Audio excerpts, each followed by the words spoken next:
To welcome you all to the closing event of the Academic Center of Excellence in Cybersecurity Research for UCL.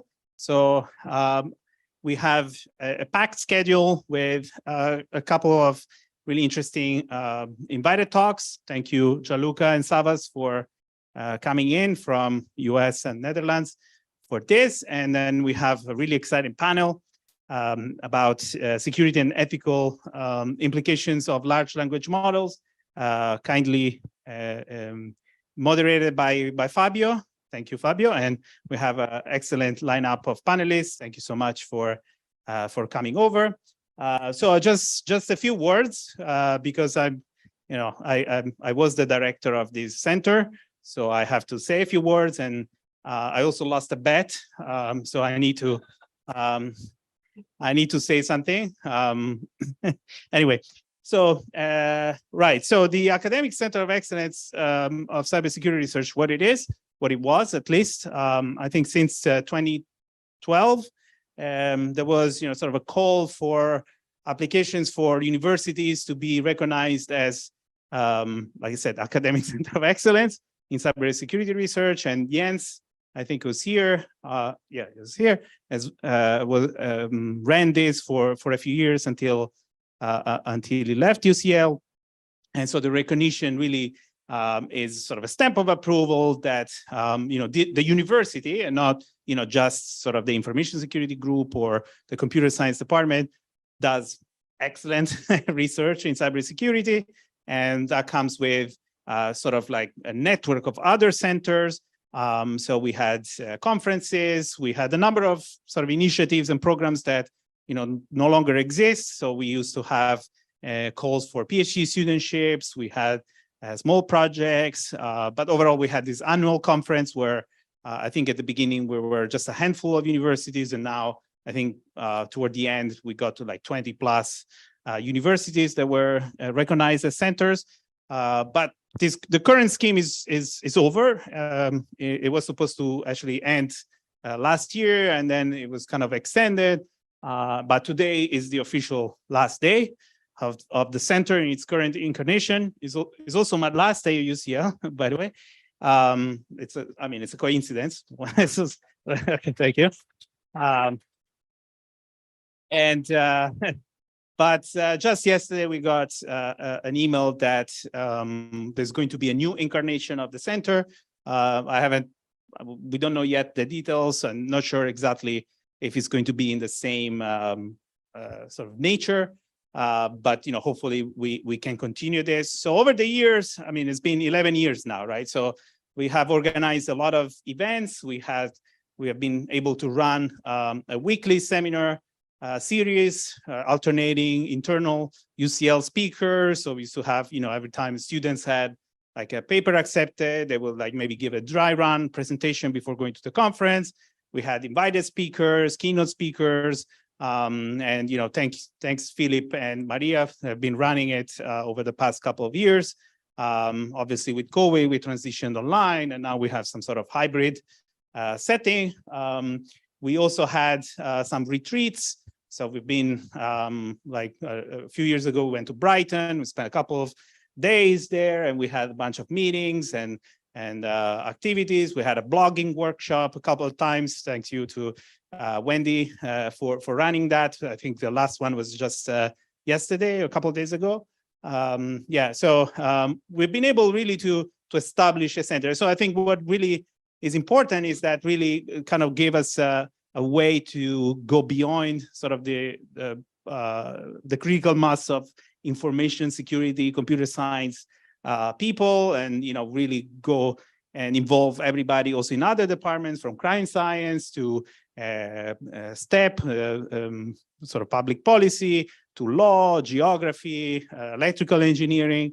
So really create sort of a broad community of people working in all aspects of cybersecurity, not just sort of the maybe systems or technical parts of security or cryptography, but really have this sort of nice interdisciplinary socio-technical approach to cybersecurity, which I think is really the main strength of UCL as Center for Cybersecurity. Okay.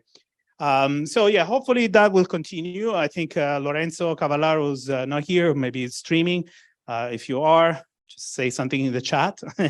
Lorenzo, hopefully he will be the one taking over the program from me in the next incarnation, if that goes through.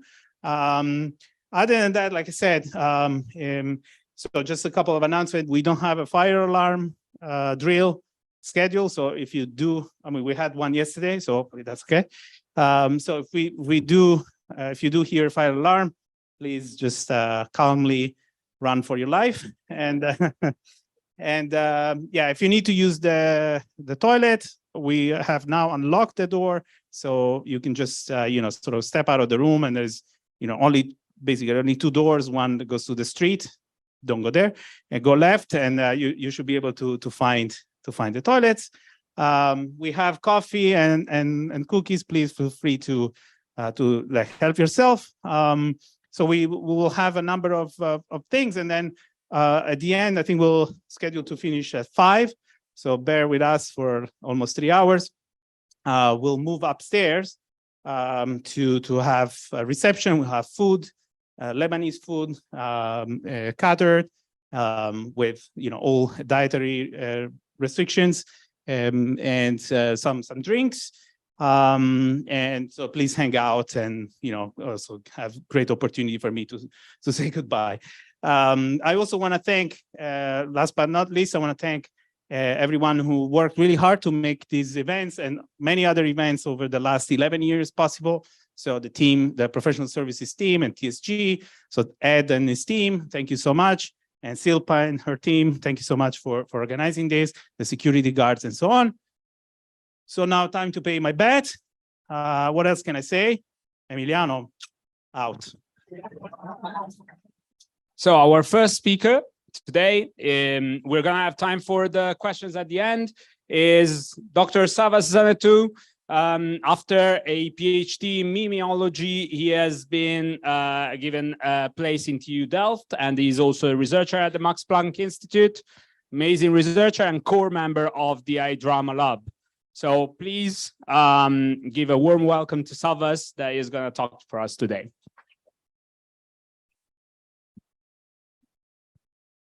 Thanks for the kind introduction, and thanks for the invitation. So super excited to be here with you today to talk about some research work that we did. So I'm going to talk about basically how we can understand and detect hateful content using some new AI models that were recently released and are based on what we call contrastive learning. So if you don't know what is contrastive learning, don't worry, and I'm going to explain during this presentation. So before starting this talk, I would like to take a few seconds to say that in this talk, there are a bunch of hateful symbols included in the talk. So the main idea of why we include them is not because we want to disseminate and share the same ideologies, but because we want to better articulate the gravity of the problem. And it helps also to understand what I will be talking about. So let's get started. So basically, the main idea is that basically hateful content is an everlasting problem with a real world impact. And one of the reasons why it's everlasting is because it can be disseminated via text and images, which makes, detecting hateful content a challenging task. And why we are focusing on this problem? We are focusing on this problem because it can also have a substantial impact on our society. For example, one recent example is when people were radicalized online because of the exposure to a lot of hateful content, and then they went ahead and perpetrated real world attacks on specific communities. For example, in this case, targeting the Jewish community. So the question that we ask here is basically how can we detect hateful content across text and images? So what we are gonna use to detect hateful content is basically AI models based on contrastive learning. So I will explain what is contrastive learning and the specific models that we are using for this purpose. And then I will basically go through two specific applications on how we use these specific models to detect anti-Semitic and Islamophobic content. And for the second part, I will briefly talk about how we can use this model to basically track the evolution of hateful memes. And I will conclude with some thoughts for the future. So in order to understand what is contrastive learning, so let's quickly revisit the traditional supervised learning paradigm. So what we have in the traditional supervised learning paradigm is that we have a bunch of training samples that are labeled. So we have specific classes that basically describe what the training sample is. For example, you might have an image of a cat, and you know it's a cat, an image of a dog, and you know it's a dog. And basically what you do is that you extract a bunch of features from these images, and then you train a model. The model is just trained to extract the features from the images and then make a classification, meaning that given an image, it tries to predict if it's a cat, if it's a dog, etc. So on the prediction time, what it happens is that you have some unseen test data, and then basically the models tell you, okay, this is an image of a cat and this is an image of a dog. So this is the traditional supervised learning paradigm. So now let's go through the contrastive learning paradigm, which is essentially a self-supervised paradigm, which means that we don't really need to have labels. So we don't really need to have classes. So what we have in a contrastive learning is that you have a bunch of training samples with some information of which training samples are similar and which are dissimilar. For example, in this case, you know that the two top images are similar because they are showing cats, and the two bottom are similar because they are showing dogs, and all other pairs are dissimilar, basically. And what we have here is that, again, we have a model which basically extracts some features from the images, but there is no classification task here. So what it does, it tries to basically minimize the distance between these features for the similar training samples and maximize the distance for the dissimilar ones. So basically what it happens in the prediction is that you have some test data that, again, are unseen by the model. And basically, you can extract the features and then make some various tasks. For example, you can say, okay, these two images are not similar because they have substantially different features. Now, you are probably wondering, how can this help us to detect hateful content? And that's a valid question. So let's see basically a more, let's say, useful model, which is basically used as a contrastive learning paradigm to connect text and images together. And basically, this model is released by OpenAI, and it's called CLIP, which stands for Contrastive Language Image Pre-training. And basically, what they do is the following. So initially, they created a dataset of 400 million pairs of text and images, and basically, the text descriptions basically describe what it's in the image in natural language. And basically the model consists of two parts, the text encoder and the image encoder. So I will not go through and describe how these encoders work, but you can think of it as large AI models that take as an input either the text or the images, and they map them into a multi-dimensional vector space. Essentially, they take the text and the images and they extract an embedding. So these two encoders are trained at the same time. And basically, what it happens is that for each text and for each image, you extract an embedding. And then for each, you divide the training data set into batches, and for each batch you basically try, the model has a contrastive loss function that basically minimizes the distance of the image and text embeddings for the images and text that are similar, and maximizes the distance for all the other samples in the batch.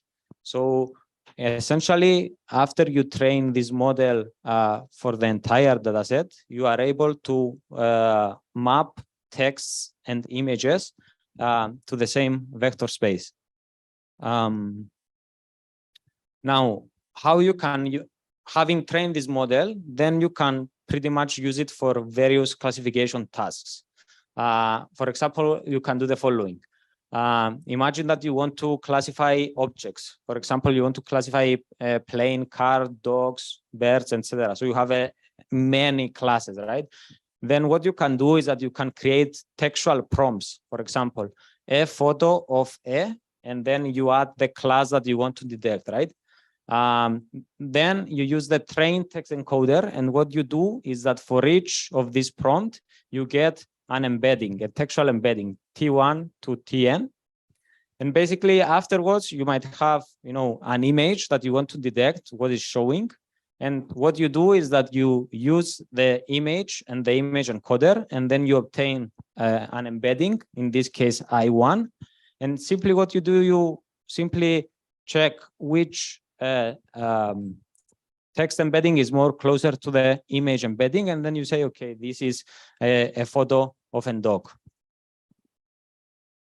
So that's how the clip model works.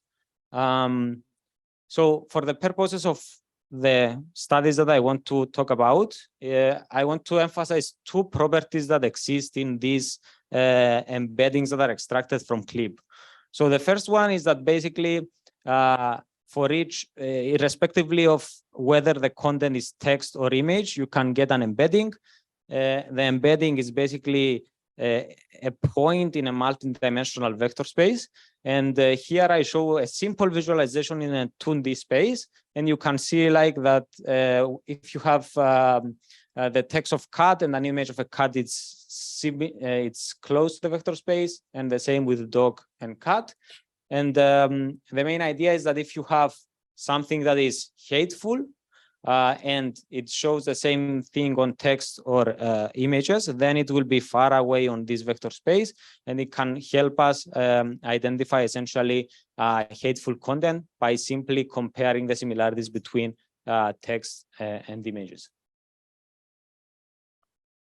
And the second property that we basically are using is it's the fact that we observe that within these embeddings there are some relationships that are encapsulated, and these relationships are basically equivalent to the ones that are encapsulated in word embeddings. So there is this famous example in word embeddings that if you get the embedding of the word king, and you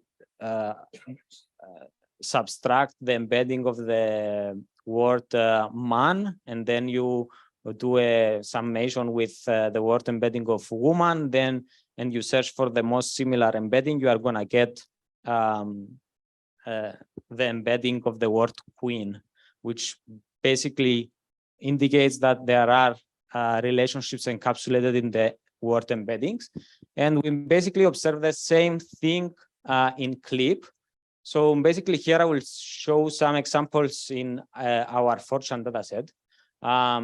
So basically, if you get the image embedding of this hateful meme, anti-Semitic meme, which is the happy merchant, and you do a summation with the embedding of the image Donald Trump, and then you search on 4chan dataset for the most similar image to this summation of the two embeddings, you are going to get an image that it looks like this. So basically it fuses the information from two images, and it can help you basically understand how images evolve. And we are going to use this property for the second part of the talk.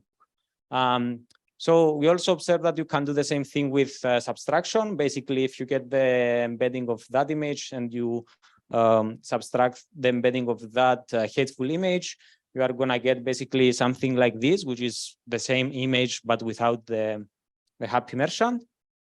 And we call these things visual semantic regularities because we are only playing with images here.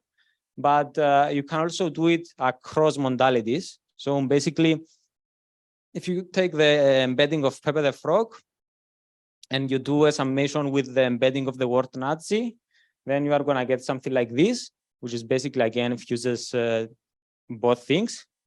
And again, you can do subtraction, essentially Pepe the Frog with CNN minus the text CNN, and you search on 4chan, you are going to get an image without the CNN things.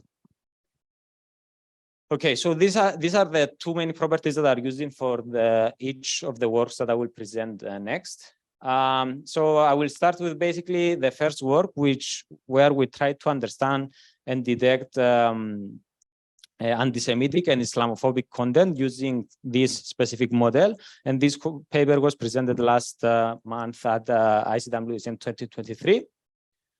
So basically, the main idea of this work is that we are using, again, the clip model, and we are providing to the model a text query, which is, in this case, it's a phrase that talks about, it might be a benign phrase or it might be a hateful phrase. And the main idea is that if you provide to the model a hateful phrase, and then you try to identify the most similar images to that hateful phrase, then the resulting images will be hateful as well. And basically, here we show one example. So we have this hateful text query, and then we basically get the embedding for this text query and all the images and all the embeddings of all the images shared on 4chan. And then we find the most similar images based on the query according to the embeddings. Then you are going to get, some images like the ones that are shown below. And the numbers below each image is basically the cosine similarity between the two embeddings. So higher similarity means that the text is more similar to the query. And as you can see, they are pretty hateful, and they also encapsulate the same meaning with the hateful phrase. So what we did in this work is that we basically identified a set of anti-Semitic and Islamophobic phrases. And how we do that? We basically use a combination of Google Perspective API, which is basically an automated tool that, given a piece of text, it tells you if it's toxic or not. And based on that, we did some filtering to focus on things that are talking about the Jewish community and the Muslims community.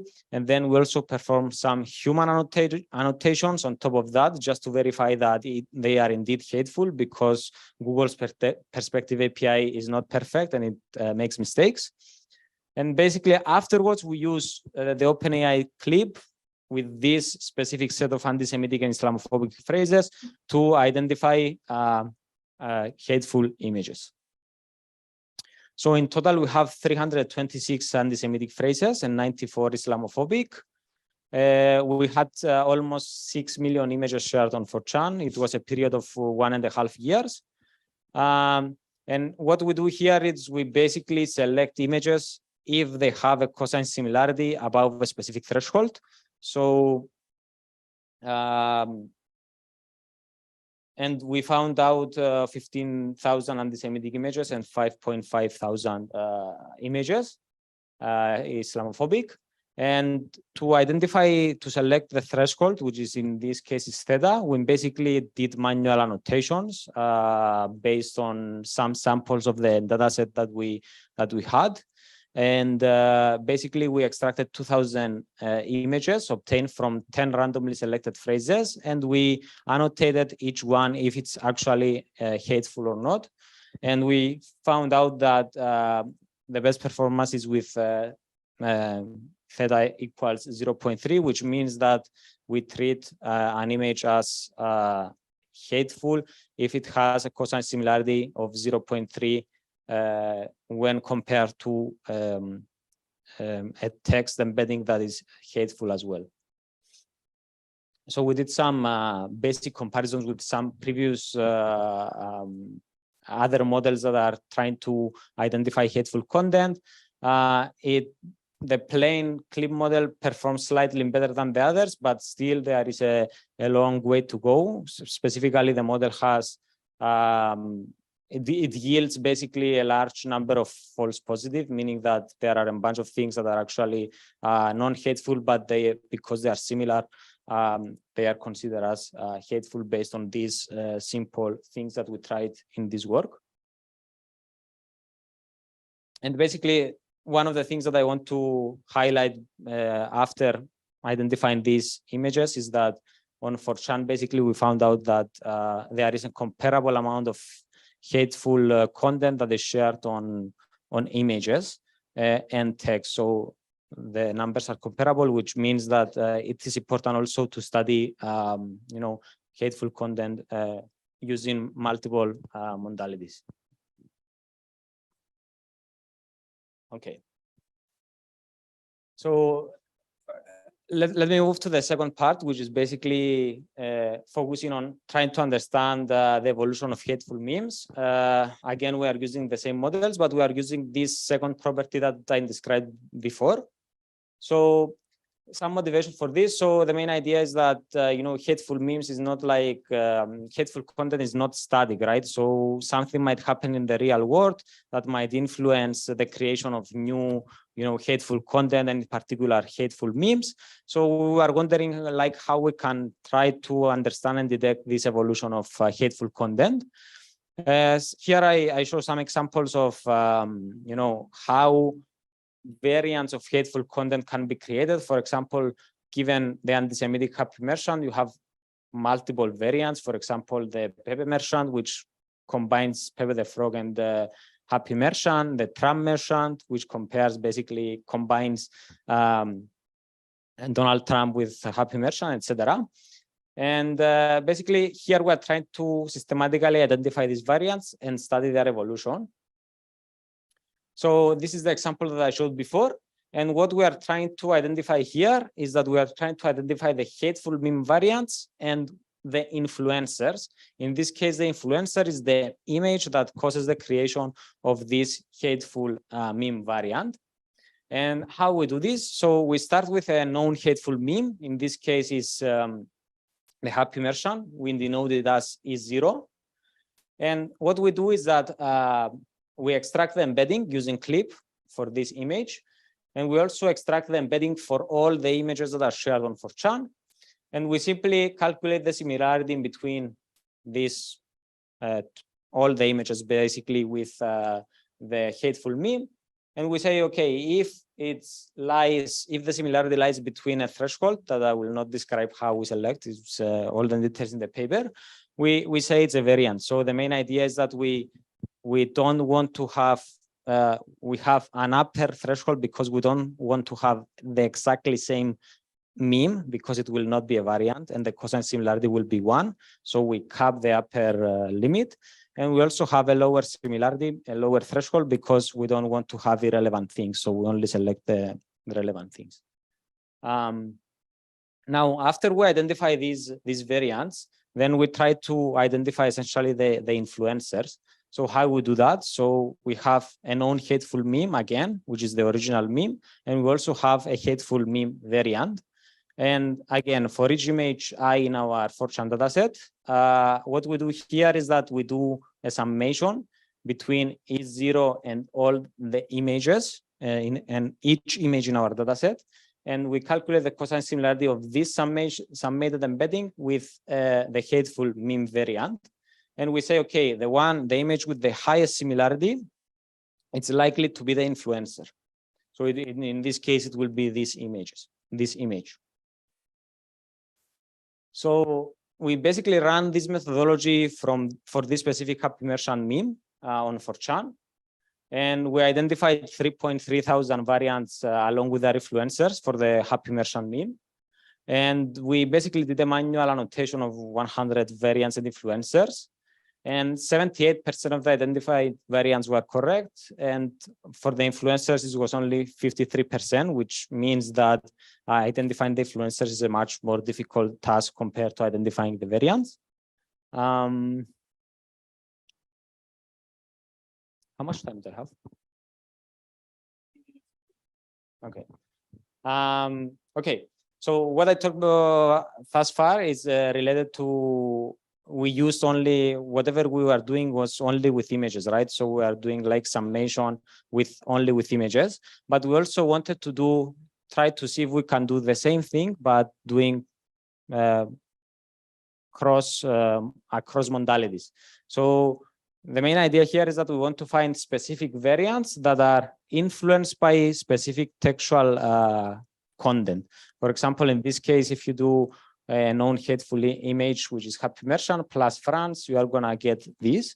So we are trying to identify basically hateful variants using some specific influencers, textual influencers. And what we did here is the following. So again, we have the known hateful meme, which is again the same meme. And then what we do is that we construct a set of textual influencers. So to construct this set, we basically run named entity recognition on the textual posts on 4chan. So for example, if 4chan talks about geopolitical entities, for example, specific countries, then we know from the named entity recognition which are the most popular countries that are talked on 4chan, and we are constructing this, this list of textual influencers. And then what we do, again, we extract all the embeddings from the clip model for all the images, and we do a weighted summation. So here what we do is that we give a weight of 0.8 to the textual influencer and only 0.2 to the embedding of the hateful meme. We do this because in our experimentation, we saw that if you just do a simple summation, then there is no impact of the textual influencer based on how the embeddings are created. So we give more weight to the textual influencer. And again, we'll calculate the similarity between all the images and this summated thing. And we select the image with the highest similarity. And we are able to basically identify these images based on the textual influencers. So the results are pretty much kind of depressing in the sense that we are able to identify a large number of happy merchants that are basically influenced by these various entities that are referenced in the text.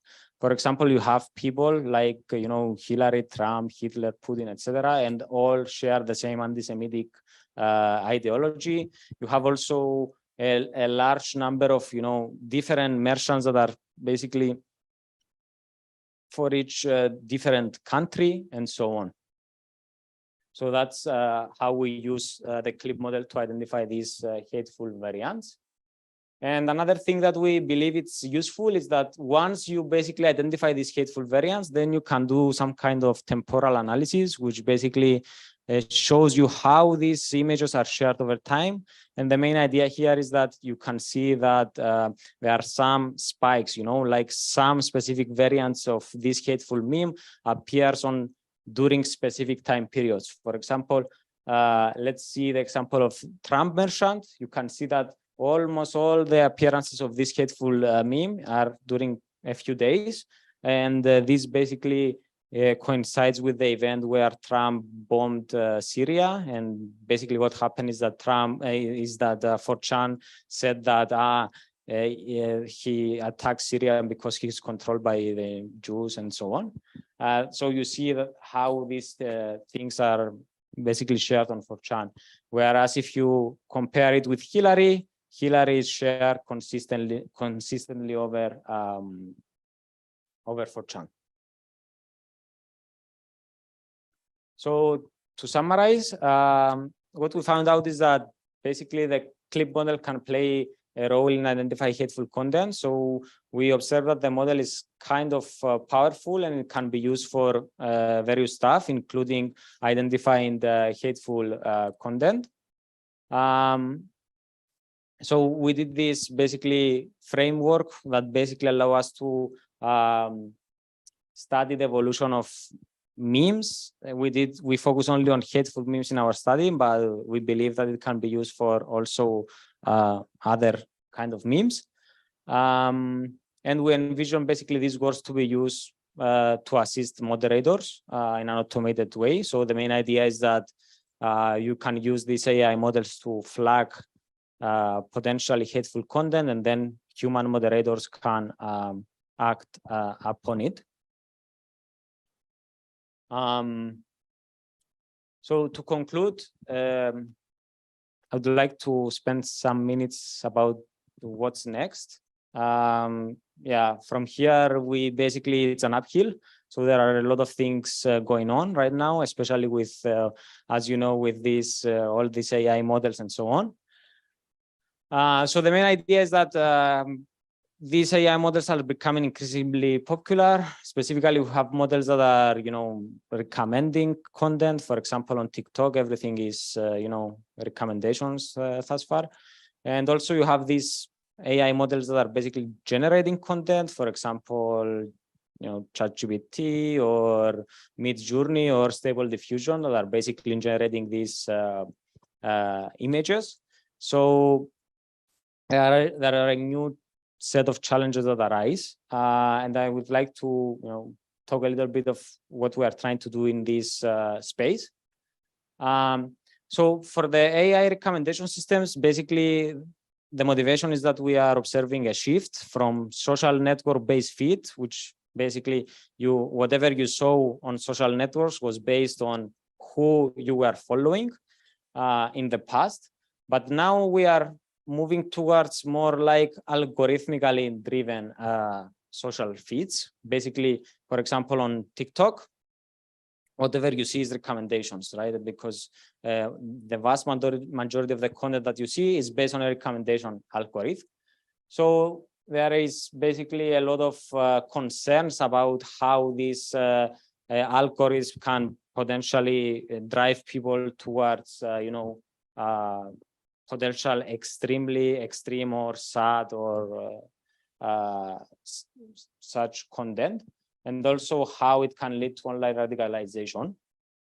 So what we are trying to do here is that we are trying to assess, understand these recommendations. So what we are doing is that we try to get real data directly from users. So we are asking people to obtain their personal data from TikTok and then donate the data to us to understand these recommendations. And we are also trying to audit these social networks for compliance with new regulations. For example, the Digital Services Act, which says that platforms will be held accountable for bad stuff that will happen from their services, and that they have to provide enough transparency to the end users.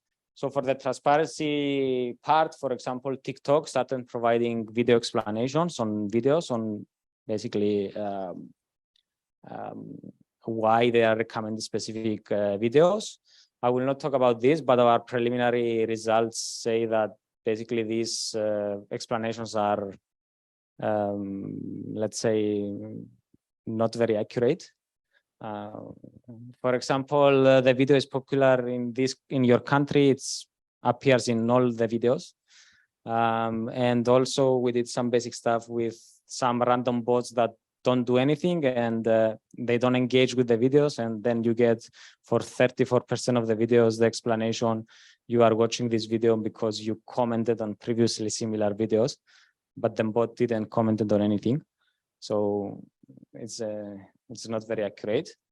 And yeah, to conclude, AI and generative models, I assume that most of you know what is these text-to-image models. So basically you provide a textual prompt, and then the model, generates, photorealistic images like this one. And yeah, I mean, there are a lot of concerns about this as well. So there are a lot of, generation of unsafe content. So you can use this model to generate either sexually explicit or hateful or misinformative content. For example, there is this community on Reddit called Unstable Diffusion, which basically tries to use stable diffusion to generate sexually explicit images. So it's important to try to understand these models and try to implement safeguards to avoid the generation of this unsafe content on a large scale. And we did some preliminary work trying to measure how prone these text-to-image models are in generating unsafe content. And we found out that with using completely clean prompts, like very basic stuff that are appearing in this COGON dataset, which is basically descriptions of images, we found out that there is a 0.5% chance to generate something that is unsafe, which is kind of low. But we, at the same time, we found out that if you have some adversary that tries to specifically provide prompts that are unsafe, the textual text is not very safe, then there is a chance of between 15 and 50% to generate unsafe content.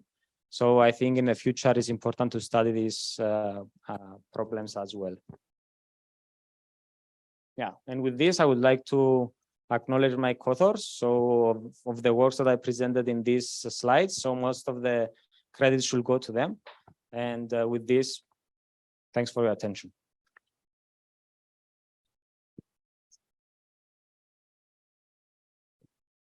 Wow. Before I start asking you questions that I would have plenty, let's open the floor to our audience for the questions, actually. We have slightly more than 10 minutes, so there's opportunities. Please raise your hands.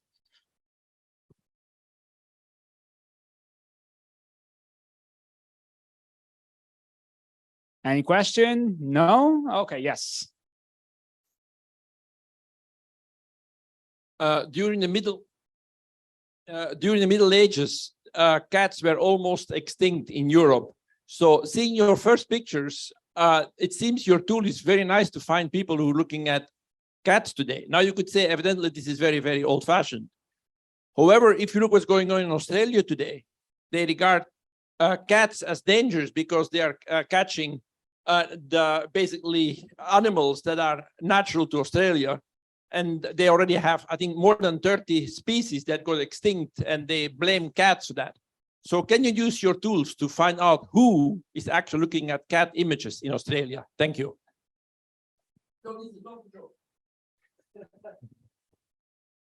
Can I use my tool to find out who is looking at cat images? I don't think we can, but yeah.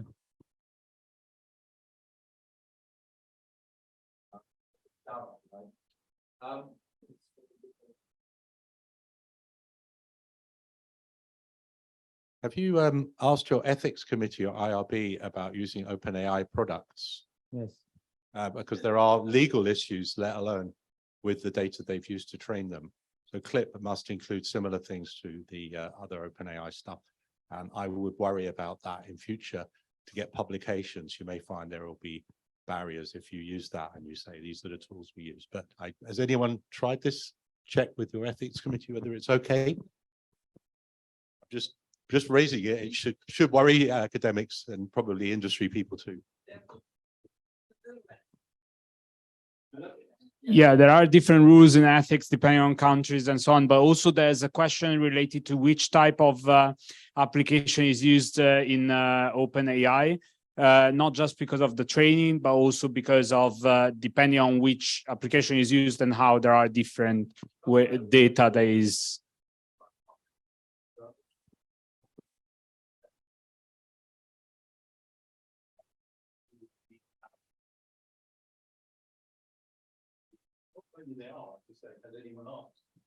Actually, that's a good point. I just want to say that yes, in this work we just use the OpenAI clip version, but there is also what we say open clip, which is basically the same model, but it's with an open dataset.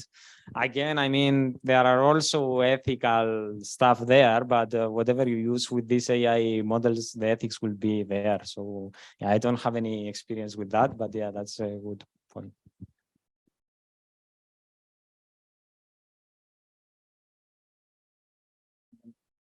Can I ask? I mean, what? Thanks for the talk, first of all. about the safeguarding of the generative models. Do you think that, for example, since you can identify, for example, in the example of the merchant, right, with these metrics, you could kind of identify variance, a lot of variance of the merchant in a sense, right? Do you think that that could be also a way forward, like to safeguard the generative AI models? Like if someone is asking for generating an image that it can be very controversial, you can have a data set of, okay, then there's ethics as well, right?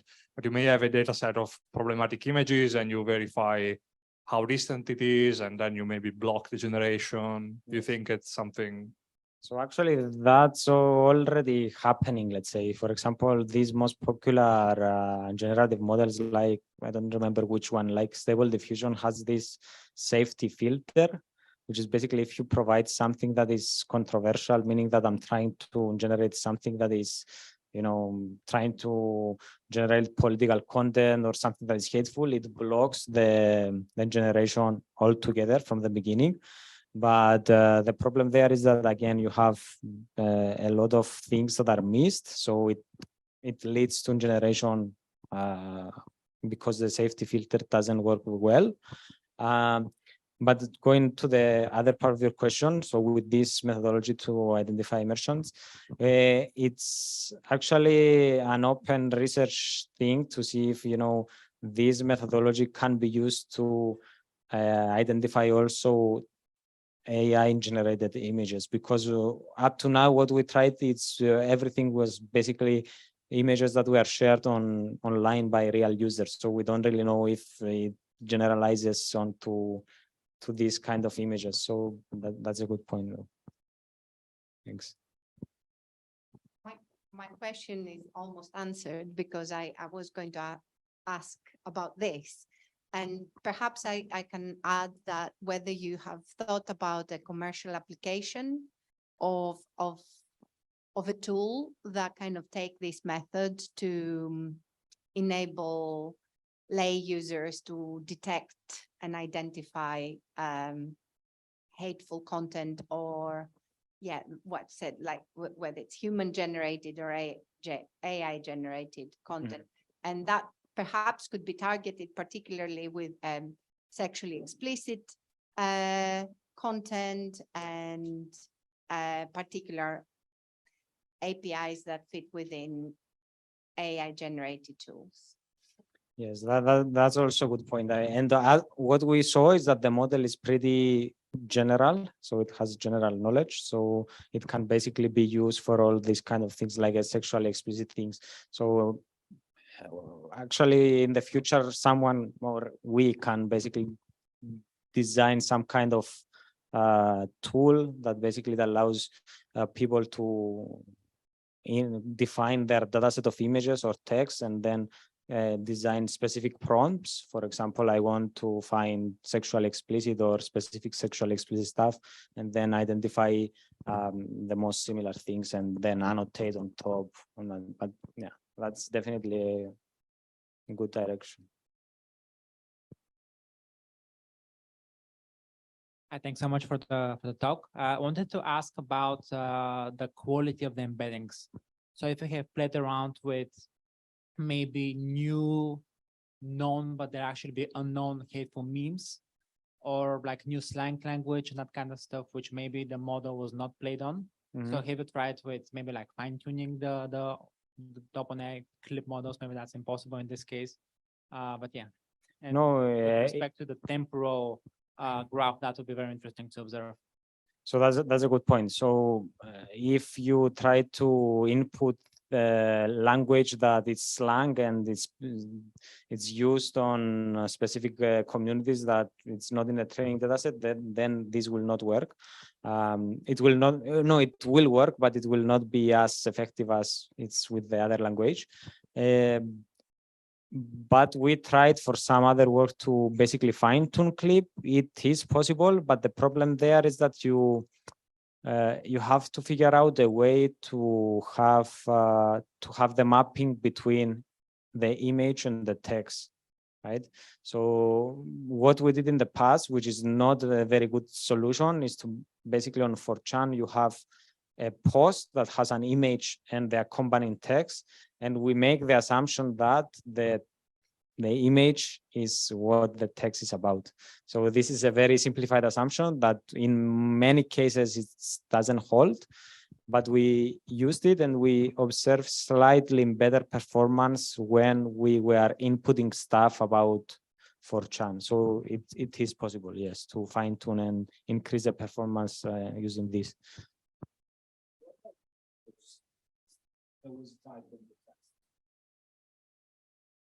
Actually, I'm not sure about typos. Yeah, we haven't tried specifically these things. Yeah.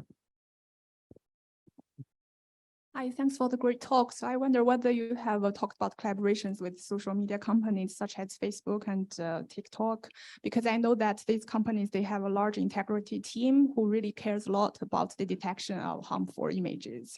And I think based on my knowledge, they actually largely rely on humans to label the harmful images. So I think, I don't know, I think probably it's a good application for your methods for them. Yeah, actually, we didn't talk with any social media platform, but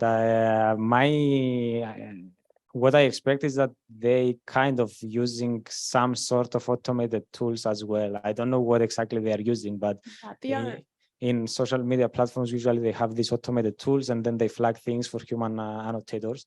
I don't know exactly what they are using, but yeah,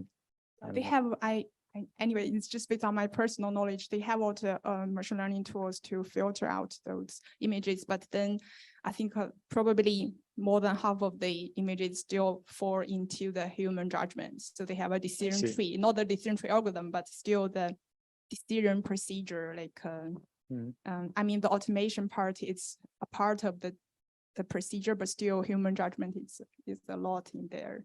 Yeah, anyway, I think it's a great application scenario for your method. Thanks. Yeah. Thanks. One last quick question, if there is.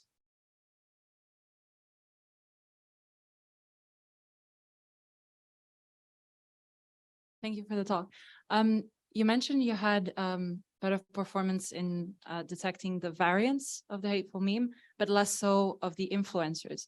Could you expand a bit on what was the challenges there? I mean, I think the challenge there is that it's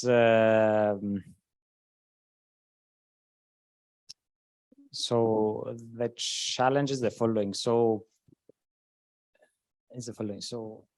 what we are doing here is that we are searching within a specific data set that is basically on 4chan. So the fact that we were unable to find an influencer, it means that it might be because simply the influencer wasn't shared as an image to 4chan separately, you know? So the fact that we find out that 53% of the actual things that were top, most similar to the embeddings that we had, is that it might be because they are not there, you know? So there is no generative part. It's not like we are generating stuff. So we are just simply doing information retrieval across multiple modalities here. So that might be one of the reasons why it's more challenging to find the influencer. But also, if you think about it, it's also hard. It's a harder task to identify the influencer in general compared to identifying the variants, because the variant you have a specific, you know, knowledge from the original meme. You know. Savvas, thanks a lot. It was a pleasure having you.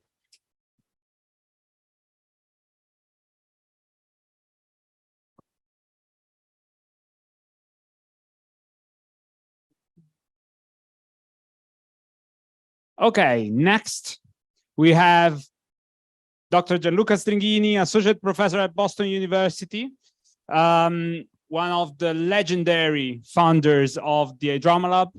And it's his fault if I'm here today, considering he's also my PhD supervisor. So please, a warm welcome to him, that today is going to talk about online disinformation and computational methods to mitigate it.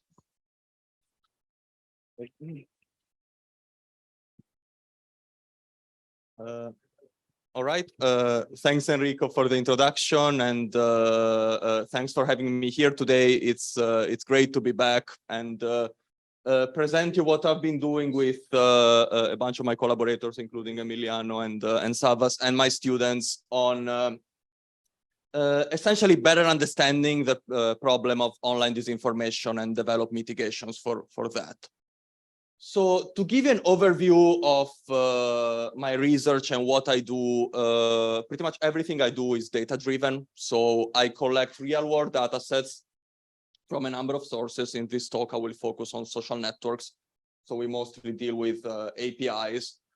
And then I develop models of whatever malicious activity we are studying. And for this, we use both qualitative and quantitative methods and put them together.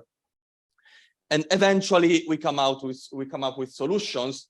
And these can be anything from detection. So we want to detect, to classify bad content and good content, maybe identify anomalies, as well as coming up with better system designs to prevent this kind of activity, as well as developing better policies. So today I'll give you an overview of a number of projects that my students have been working on in this space of online mis and disinformation. So we'll start by looking at influence campaigns. So these are state-sponsored actors who create fake accounts to push some narratives online and pretend to be real. And we develop techniques to actually detect this kind of attacks. Then we will look at soft moderation. So one of the countermeasures the social network platforms came up with to curb the spread of misinformation was adding warnings. Think about the COVID warnings, you should learn more facts about COVID-19, maybe you should think about resharing this, all these kind of things. Well, it turns out that at least on Twitter, was done very poorly. So we came up with an automated model to improve the content that should be moderated. And then we moved into images. Savvas talked about hateful images. Here we look at images that spread mis and disinformation. There are challenges in detecting images. It's more computational intensive. We don't have as sophisticated tools as for natural language processing to do that. And finally, I will conclude with some of the challenges that we have to think about when dealing with moderating online content. So as security people, we've been trained to think that, if you just delete the content, it will go away. Well, it turns out that when we're dealing with real people, that's not necessarily the case. So we'll talk about that as well. So let's start by talking about influence campaigns. So we started looking at this a few years ago. At some point, Twitter released a data set of accounts that they had identified as being part of state-sponsored campaigns. So this is not only disinformation, but they really try to push certain talking points, polarize online discussion, try to push, racial discussion or racist discussion, and so on and so forth. So we tried to understand the problem. There are anecdotes and journalistic investigations, for example, about the Russian Internet Research Agency. So these people were operating out of this office building in St. Petersburg during the US 2016 and 2018 elections. And they were basically, they would clock in, and during the day, they would push a bunch of narratives online, okay? And there are many other countries that are involved in this. So in this paper, we looked at the Russian-sponsored accounts and the Iranian-sponsored accounts. So we started looking at, what kind of narratives are they pushing? What are they talking about? And so we did an NLP analysis. So these are graphs that show basically the similar words that we are discussing. So it's based on word embeddings, but basically the clusters, the communities you can see are sort of narratives that are pushing. And maybe it's a little bit small, but you can see that the Russians here on this side are talking about, make America great again. They're talking about Black Lives Matter. They're talking about US politics and so on. They were trying to meddle with US-based discussion. The Iranians are talking more about Middle Eastern issues. So we're talking about Palestine, Yemen, Israel, and so on and so forth.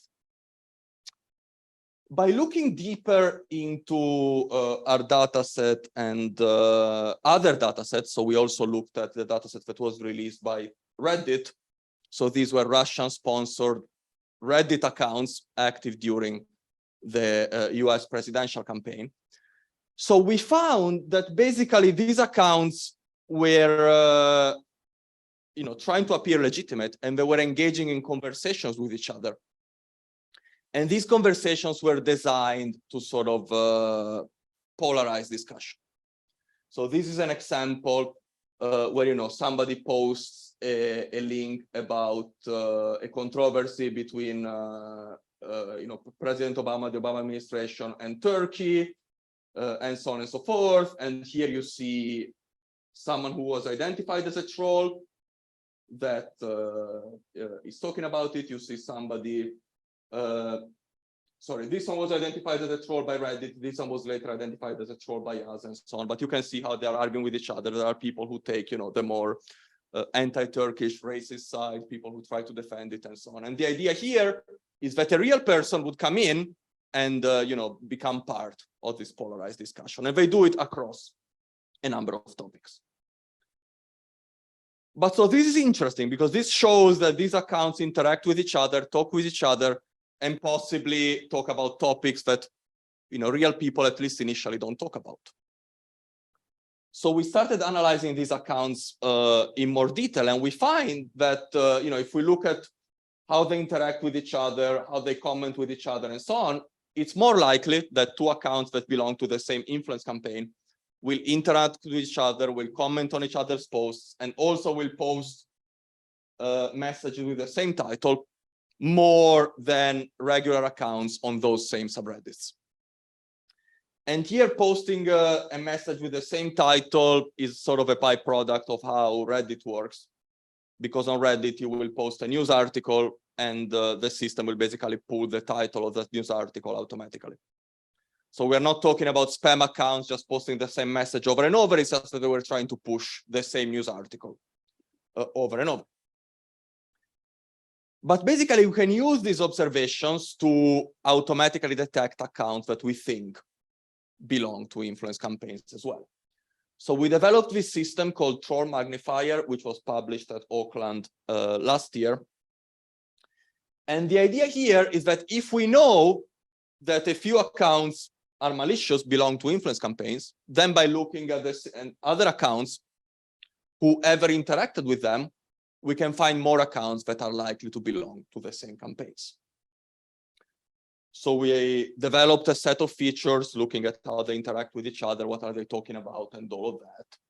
And then we trained the random forest classifier to identify more accounts that belong to these same campaigns. And so, we validated our approach on the label dataset by Reddit, sorry. And we found that it was very accurate. And then we were able to identify over 1,200 accounts that we think belong to influence campaigns, but they were not detected by Reddit. So that's, a few times more than what they flagged. And then we tried talking to them, but we didn't get any response. So we resorted to, validating the dataset ourselves or what we could. So for 66% of them, we find clear signs that they were indeed malicious. For example, they had reset by the time we came to them.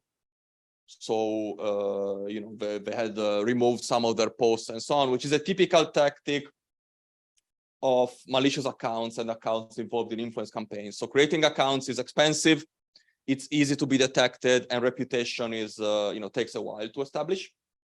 So malicious accounts will run a campaign, post a number of messages, and then when we reset completely, they will delete all their messages and start fresh, maybe change their identity completely and start over again. And we also found that some of them were later suspended and so on and so on and so forth. For the remaining ones, we found that there was some degree of synchronization with the known malicious campaigns. So the known malicious accounts, so they were likely to belong to the same campaign. So to give you a visual representation of this, we have the orange line here, those are the accounts that we did not detect. And that's the fraction of their posts. So over time, they pretty much post consistently. This is on a weekly basis, so it's sort of, smooths out. The ones that we know are malicious accounts, because Reddit told us, are the red ones. So you can see that they're acting in spikes and campaigns. And the ones that we did detect also act in spikes. And many of these spikes are the same as the ones that Reddit detected. So they were sort of active during the same period. So this is an indicator that they are likely malicious. By looking at them more qualitatively, we found some more interesting patterns. So the interesting thing here is that if you look at any of these accounts as a human, it's difficult to tell if they are malicious or not. It could just be somebody with very polarized political views or some crazy person online, whatever, it doesn't matter. But if you put them together, then patterns start to emerge. So here is an example of 3 accounts where this one was flagged by Reddit as being a troll account, so we know it is a troll account. The other 2 were detected by our approach. But you can see that basically they were posting funny dog pictures or cute dog pictures on some unrelated subreddit to appear legitimate, okay? And then they were going on politically related subreddits and posting whatever narratives they wanted to post. So we can see that by putting them together, we can sort of follow the script that they were following. So we see them posting, pet pictures, we see them posting jokes, trying to be real users and so on. And then at the same time, they would push whatever political narratives they were trying to push. So this is quite clear that these accounts, for example, were either controlled by the same person or were following the same script. The second thing I want to talk about is this idea of soft moderation. So you probably encountered it on Twitter, Reddit, TikTok has it, Instagram and whatnot. So the idea here is that the social network platform decides to moderate some false information, but instead of removing it, they decide to add a warning. So this is an example from the last US election, where there was this debunked claim that 10,000 dead people had voted in Michigan or something like that. And Twitter put a warning saying this claim is disputed, learn more. So this is great, except that we found out that this was done very patchy, very poorly, if you like. So we see, for example, the same claim in a different tweet, and that did not receive a warning, okay? And we see this all over. So what we wanted to do here was to develop an automated system that can learn from what has been moderated before and flag additional candidates for moderation, okay? So here we developed this system called Lambretta, and the idea here is that we frame the problem as an information retrieval problem. So in information retrieval, you want to be able to find, the best candidates for a search query or something like that. And what we do here is, given a tweet or a post that was moderated, can we identify more candidates? And to do that, we apply learning to rank, which is a technique that basically finds the optimal set of keywords that best describe a piece of content and that allow to retrieve the most set of candidates, okay? So to do this, we use random forest with lambda mart, which is a standard LTR pipeline. And we basically build this model that is able to identify the best set of keywords given a moderated tweet that finds most candidates. We start with the ground truth, and then we go in the wild and see what we find. And what's interesting here is that compared to existing keyword extraction techniques, our model works way better. So here we have the percentage of our claims where a claim is a false narrative that we want to moderate. For example, the fact that 10,000 dead people, cast ballots in Michigan. Here is the F1 score for all the claims, and you can see that our technique basically, let's say for 80%, for 40% of the claims, it has 80% or more F1 score, and then it goes up, while all the other techniques are worse. Interestingly, simpler keyword extraction techniques work better than more sophisticated models like BERT and so on, which is one of the worst up there. So by running this model on a dataset of tweets from the 2020 US presidential election, we were able to find 100,000 potential candidates for moderation. We went through them and we found that we have about 3.9% false positives, which is quite high, but still better than existing approaches. And these are mostly tweets that are either about satire, so they're making fun of some false claims, or they're refuting the false information. So, we are using a conservative definition of false positives, which depends on what kind of warning messages the social network would like to put. For COVID, the popular soft moderation message was just, learn the facts about COVID-19 with a link to the WHO or something like that. So this would be generic, but if you want to tell people that that is actually misinformation, then you need to be more precise. Our false negatives are 18%, which might appear high, but it's actually much lower than the second best performing approach.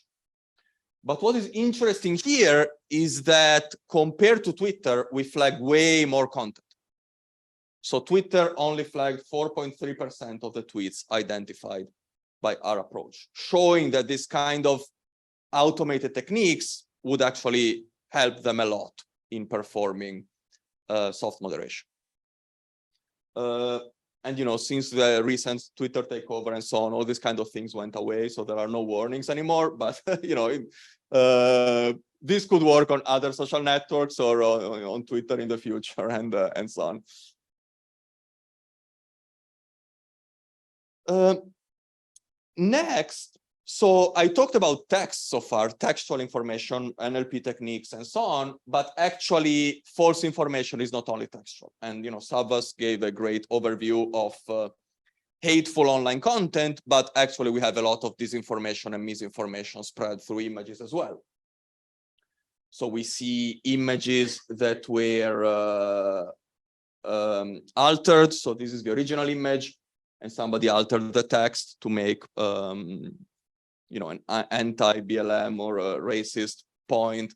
We see mislabeled or fake footage from the Ukraine war.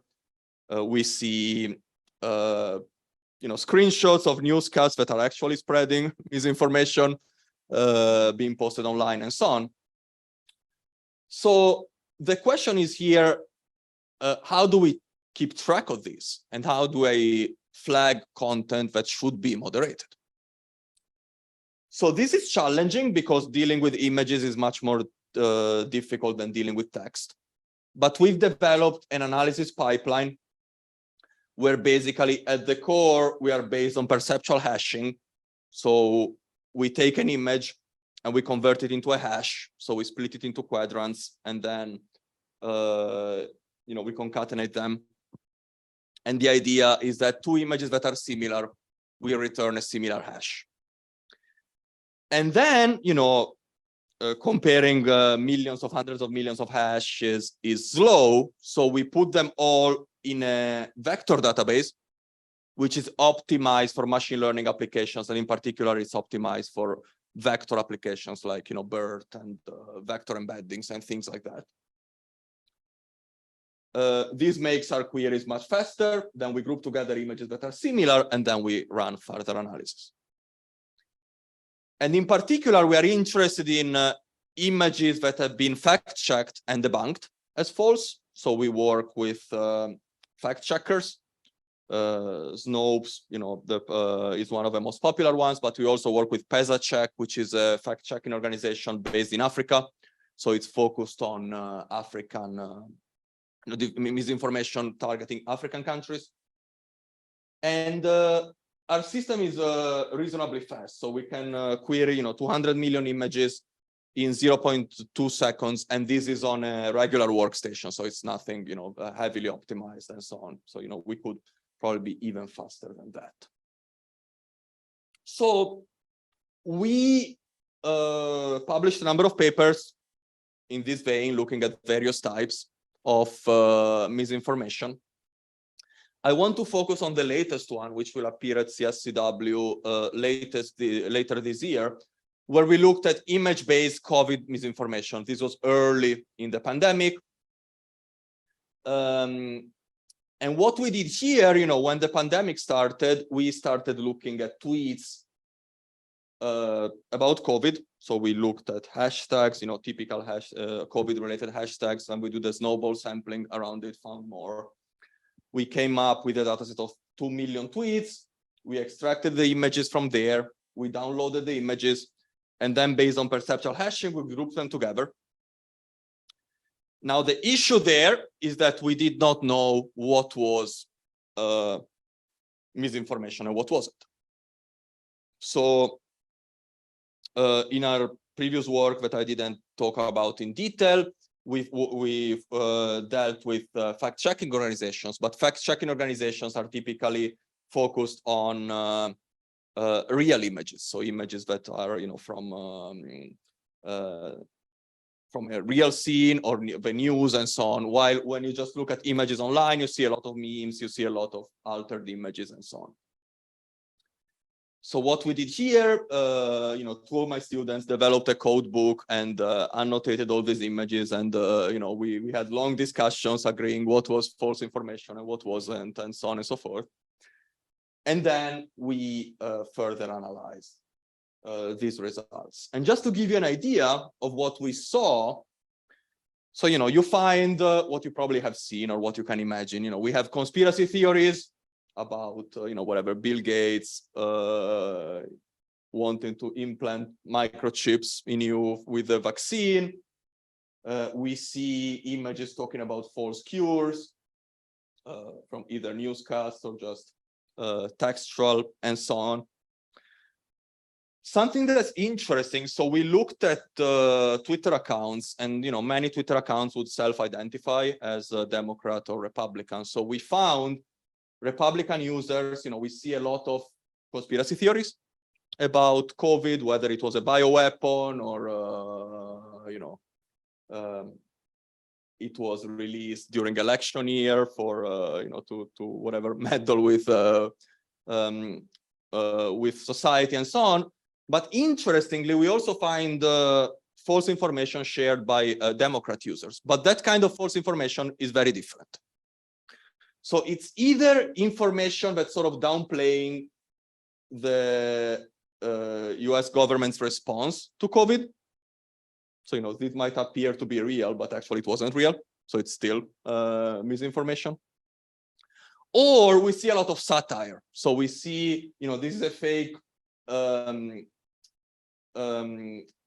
scientific paper talking about, the crazy things that Trump advocated for, whatever, sunlight can cure COVID and so on.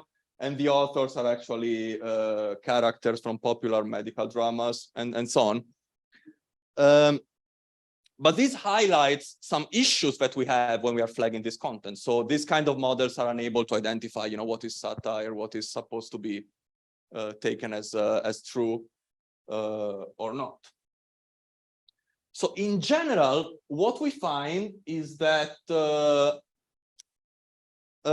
images containing misinformation in this data set do not get reshared more than regular information. So it's not true, at least based on this data set, that misinformation gets shared more than real information. What we find, however, is that they are more long-lived. So they are shared for longer periods of time. And also, as I said, we have this idea that many of these images are shared with a satirical intent, and we are not really good at distinguishing between the two, which sort of resonates with the soft moderation problem that I discussed before, where most of the false positives were actually coming from this. So this is probably an area where we should focus in the future. Can we actually automatically identify satire, which is very challenging, and that's probably why nobody has succeeded yet. Yeah. Next, I would like to focus on some of the issues that we have to think about when dealing with content moderation. So as I said, you know, if you think about traditional computer security, if you think about, you know, malware detection, spam detection, whatever, we've always been told, or we've always acted like, you know, just suspending content, deleting content, removing malicious software and whatever was the solution, right? So if you block spam before you receive it, well, great, and so on and so forth. Well, it turns out that these problems are much more complicated because there are real humans behind them, and these humans can adapt to what you're doing, and they can also, you know, move away and start their own communities. So we ran 2 case studies on communities that were deplatformed. So these were 2 subreddits that were suspended from Reddit, and then they moved on and created their own standalone community. So the first one is the Donald, which you know, was infamous for spreading conspiracy theories, starting from the US election and moving on, you know, later on with other issues and so on. So what happened here is that at some point, Reddit decided to quarantine the subreddit, which just meant that people would see a warning page before accessing it, telling them, you know, this is a bad community, it's unreliable, whatever, do you really want to access it, and so on. And so as a reaction, the moderators created their own website, the Donald.win, which looks 100% exactly like the Donald subreddit. And people started moving there. And then eventually it was suspended, and so everybody, or at least whoever wanted to, migrated there. And the same thing happened on the incels subreddit. So these are, you know, the involuntary celibate community, which has been linked to many, you know, acts of violence in the United States and elsewhere. So they were banned in 2017, and they created their own forum and migrated. So the question here is, what happens after these communities migrate? So the problem doesn't go away. So for Reddit, maybe it's great because they get rid of all the hateful content, but the hateful content goes somewhere else. And these are real people who are still active. So what we found in general, so we ran this regression discontinuity analysis on the communities, and you know, this line is when the suspension happened, and so before is Reddit, after is the standalone community. In general, we found that the number of users who do migrate decreases compared to the original community, and this kind of makes sense because Reddit is a general purpose community. And if you ask people to migrate to another community, only those who are really committed will do that. But also those who do migrate become more active than they were before. And we also find by looking at various metrics with Google Perspective API and other APIs that the level of toxicity increases. Now, there is a question whether people really became more toxic, or it's just that there is no content moderation on this platform. So that's just how they are. But also we see other things. So, you know, they start talking about we against they a lot more. So we see the discourse changing to some extent. So these are things that we should think about when we design content moderation policies and takedowns and so on. So what happens next? In our research, we also found that many of these communities will organize attacks against their original communities. And they are completely unmoderated here because they are on their own website and they can do whatever they want. So to conclude, as a call to action to this information research, well, there are many challenges and many opportunities here.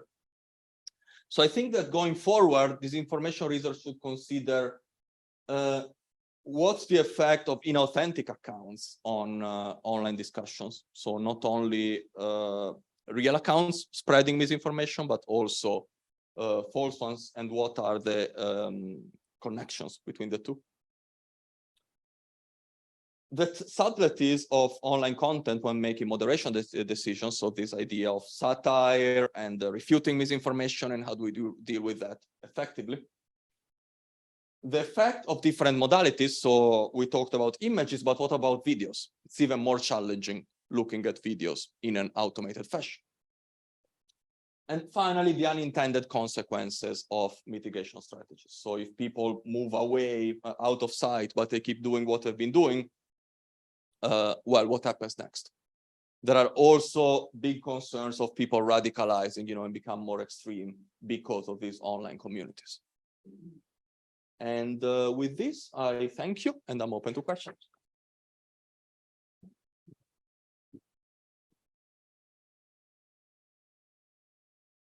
Gianluca, thanks a lot. We have slightly more than 10 minutes for questions, and I can see already hands raised. Great.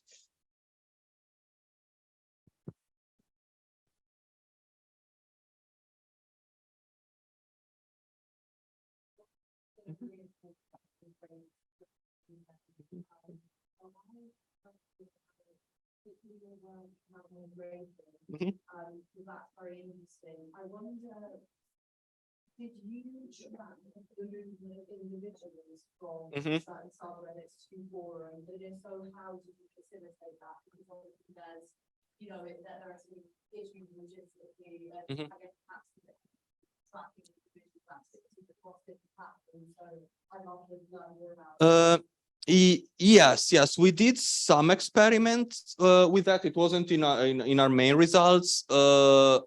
We took ethics into consideration. We only looked at users who would keep the same exact username. So we weren't trying to trace people who did not, we wanted to appear as someone else, and so on. So we did that, and in general, the same results held. So they became more active, they became more toxic, and so on. Okay, thanks a lot for the talk. That was very interesting. In the beginning, you mentioned that a lot of your research is based on data and relies on the APIs, the data that you're calling. Especially with the recent updates to the Twitter and the Reddit, like all the other existing networks being more close, how do you see the future of that research?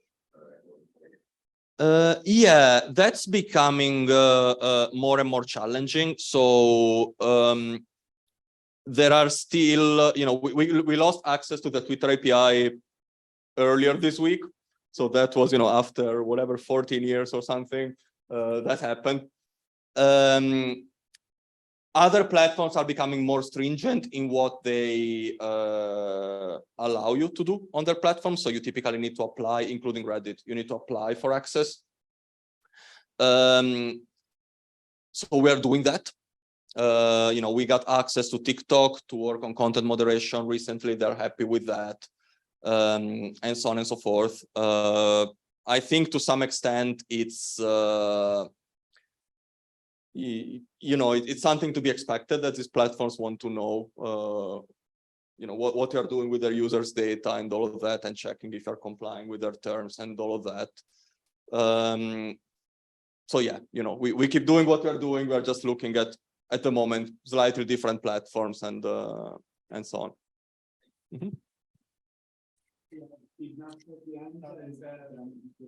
Over here. Thank you so much. Just such an interesting talk and such important work. I had a question going back to the beginning of the talk about the state-sponsored actors, because it's such an important distinction, isn't it? That they're not just emanating from the geography of that state, but that they're actually sponsored by the government of that state. I wondered if you could just talk a little bit about what the confidence level in your team is about that, how do you ascertain that they are state-sponsored, and how do you go about doing that? Yes. So the initial ground truth comes from the platforms. So Reddit and Twitter, they periodically release data sets that they identified as belonging to a certain country, let's say.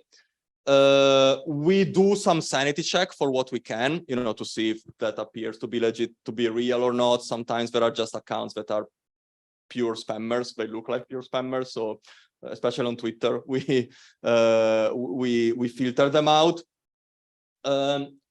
And then looking at our own results, we try to identify indicators of inauthenticity. So these would be accounts that reset themselves periodically. So on Twitter, we saw many examples of, the Russian-sponsored troll accounts. They started in Ukraine in 2014, and they were posting in, Russian or Ukrainian, more local issues and so on.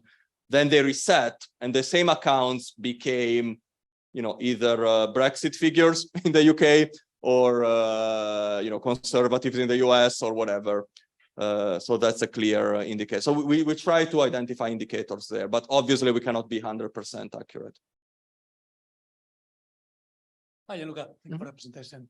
I think we can all agree that moderation is necessary and moderation is difficult. And I was wondering whether you have thought about the challenges that this has in terms of competition. So say tomorrow you have a very successful startup that is a social network, and it has a few 100,000 of users. That's very challenging for moderation. You cannot do it manually. How can you compete with a large social network that has dedicated teams, their own software, their own tooling? Yeah, I think in general, the approach that I've seen is that there are specialized startups and companies that will provide that as a service. So the largest social networks have in-house teams, but there are also, for-profit APIs or whatever that people can use.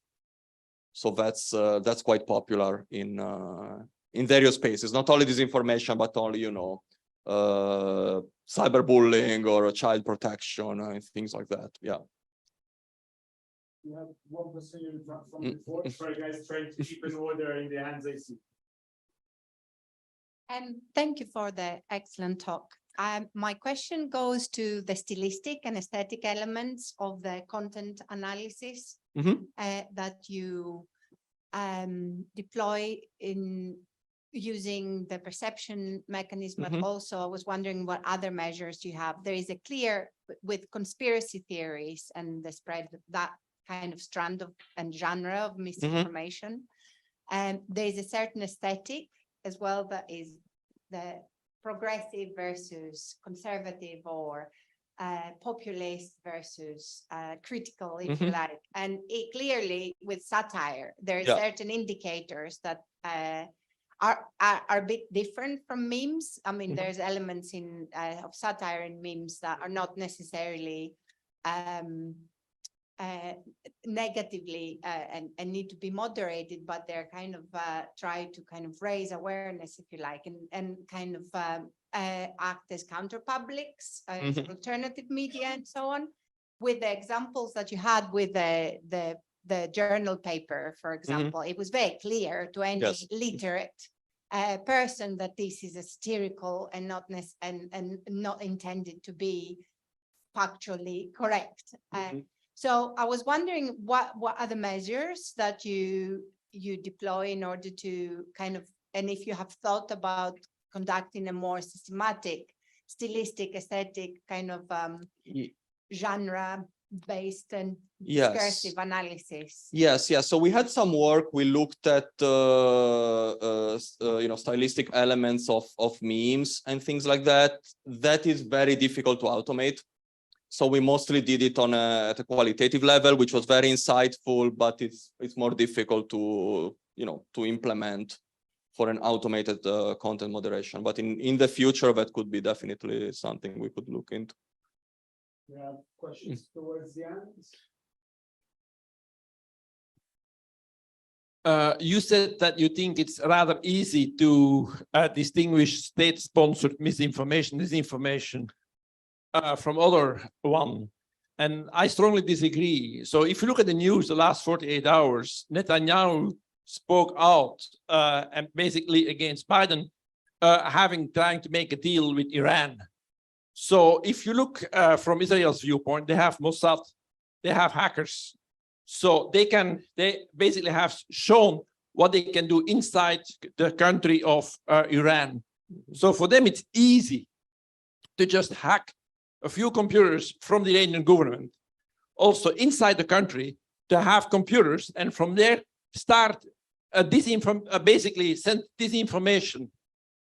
It will reflect very badly on Iran, and so Netanyahu will achieve the goal. So I think if you have the money and the resources to do it, you can mimic a state-sponsored disinformation. Thank you. Yeah, definitely. So what we've been doing, we've been learning the typical interaction behavior of known influence campaigns, and then we identified more accounts that behave in the same way. But yeah, definitely, pretty much any detector can be mimicked or evaded and so on. Yeah, absolutely. It's interesting work. It would be it'd be really nice in this area, and the same with online advertising, which is really not very different. I mean, targeted ads and trolling serving similar function, but in neither case does anyone work out what the translation into effect is. So click-through doesn't tell you whether somebody actually bought something. That's separate. And you know, when you get some kind of campaigning hitting you, which is, you know, Cambridge Analytica or whatever, it doesn't tell you whether it changed your vote at all. And actually the evidence in both cases is that at the coarse grain is that most of the ads are costing the advertising companies way more than their effect, and that most of the trolling is not influencing votes. So the coarse grain, when you look at pre-Cambridge Analytica and post-Cambridge Analytica voting patterns, there's no significant change in votes over aggregate. But of course, there must be at fine grain, and it would be really nice if you could figure out how you join those things up somehow. I don't know how you do that research, because you'd have to go and actually talk to people somehow. Yes, exactly. And it's subtle, right? But it would be great to do that. Yeah, absolutely. That's one of the main limitations of this kind of work, that we can only measure whatever we see happening online. Yeah, absolutely. There was Gareth at the end, red hair. Yeah. Thanks for the description. Thanks, Gianluca. As always, fantastic talk. You mentioned earlier that I think 4% of the tweets that you identified as problematic, Twitter flagged with its soft moderation technique. And I was wondering, might that be on purpose, by design? Because, for instance, if every single post I see on my feed has one of these soft moderation flags, I might quickly become desensitized. And in practice, actually just showing one that I click on and then follow up to read the WHO advice might be enough to sort of inoculate me against that misinformation. So more generally, could you comment on the that's unclear. What you can say, what I can say is that from our analysis, it doesn't appear that Twitter was prioritizing popular content to be moderated. Actually, quite the opposite. So we don't know. So just more generally, could you comment on the human factor considerations here and how you actually present moderation decisions to the users? Yes, that's an orthogonal problem, but it's a very important one. So what do you tell them? So does telling them, learn the facts about COVID-19, is that enough? Or is it better to tell them, this is debunked or disputed, or how do you present it? That's a big challenge. That's more an HCI problem, but yeah. One last question. Yeah. All right. Thanks for the talk. Was just wondering about the mitigation strategies, right? Like in line with what Gareth was saying. But do you think, based on your findings, that sort of putting an inoculation theory to the extreme to actually run an opposite disinformation campaign, would that work? And why would it work? And why it wouldn't work? Yeah, that's an option. So there is research on, counter narratives or, pre-bunking, debunking, and things like that. So that's both from the, media and advertising communities as well as others. so I think in some cases, this kind of, this kind of operations can work. But yeah.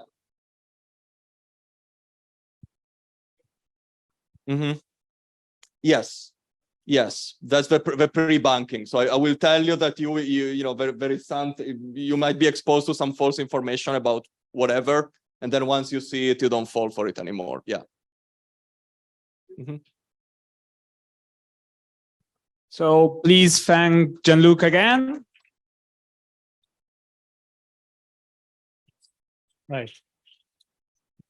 Thank you, everyone. So we have a 5-10 minutes comfort break, and then we'll start at 4 with the panel. Thank you.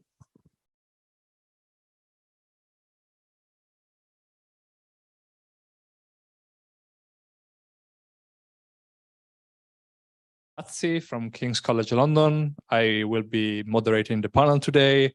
It is my pleasure to have here Daniel Allington and Giota Alevizou, sorry, from King's College London, and also Zhang from informatics at King's College London, and Aliai, Eusebi. I managed to mess up all the names. Yes. Who's doing the CDT in cybersecurity at UCL? Today we wanted to bring together kind of a set of diverse perspective from more technical people to people more focused on ethics. And I would like to start the panel by welcoming an opening statement from our guests, by discussing on what they see as the major challenges and opportunities for security, privacy, and ethics implications in large language models. Daniel, want to start? Oh my goodness, you put me on the spot there. It's difficult for me to, yeah, it's difficult for me to start because I'm not at all a security researcher. I was more intending to talk about the ethics of it. I don't know if, and I know that I'm talking here to people who probably know an awful lot more than I do about cybersecurity. So it's I suppose for me, the main issue here is that I'm simply looking at the way in which the internet is already flooded with text. There's no shortage of it. And generative AI promises to produce lots more text very cheaply, but this is a commodity that we didn't have any shortage of. So one of the issues that I'm wondering about is what the implications of this will be long term. We already have very, very large volumes of text, a lot of which is fairly meaningless on the internet, and generative AI promises to multiply that. We've got large amounts of misinformation online, which is one of the main things that I look at. This is something which is already being produced through generative AI. It's fairly indiscriminate about the text that it spits out, because of course it's just working on it's working on a purely linguistic model. It doesn't care whether the information that seems to be encoded in the text is accurate or not. We've already seen the effects of clickbait farms producing misinformation, not for ideological purposes, but solely in order to attract eyeballs to the advertising content that they have. We have large industry, or we have up until recently had a large industry in SEO copywriting, which is people producing text solely for the purpose of attracting search engine hits. This is text which appears to be meaningful, but all that text is really doing is it's acting as a vehicle for the search engine keywords that are embedded in it. And this is, of course, exactly the sort of thing that generative AI is perfectly geared up for producing more of. But there's already so much of it that it kind of defeats the object of the search engines in the first place. So what I'm interested in is the ways in which numerous systems that we have and that we rely on, which were already under strain, might just break down due to the enormous flood of a commodity which we were already oversupplied with. Shall I pass it on? Yeah, thanks. Thank you. So I think one of the biggest security concerns that I see with LLMs are the privacy leaks that we've been observed. So, and this is a consequence of LLMs being in a way like some storing devices. And it's an unintended memorization problem that occurs even when there is no overfitting in the most traditional statistical sense. And I've also been observed when sampling from LLMs without any malicious prompting. So I think this privacy, there is a privacy loss because LLMs have also been, they can infer information about some individuals without having access to that individual's specific data, just as a result of other individuals giving up their confidential data. So it's a privacy loss problem which affects individuals. It's a collective privacy problem. And it's quite concerning, right? And also when we think about these LLMs potentially providing privacy or IP concerning information. So is there anything that can be done on a technical level apart from, because essentially these are not databases, so you cannot make this information unavailable, but just inaccessible. So is there anything that can be done on a technical level apart from, for instance, suspending the service, which is something that the Italian Data Protection Authority has done, deleting those information from the training data and then retraining the model from scratch, which is extremely expensive, or blocking those information from the output. And I see a really interesting new research area, which is machine learning, which exactly seeks to remove specific data points from the machine learning model. So essentially ChatGPT knows the answer, but refuses to provide it. So, yeah, but definitely privacy and its implication on societal level.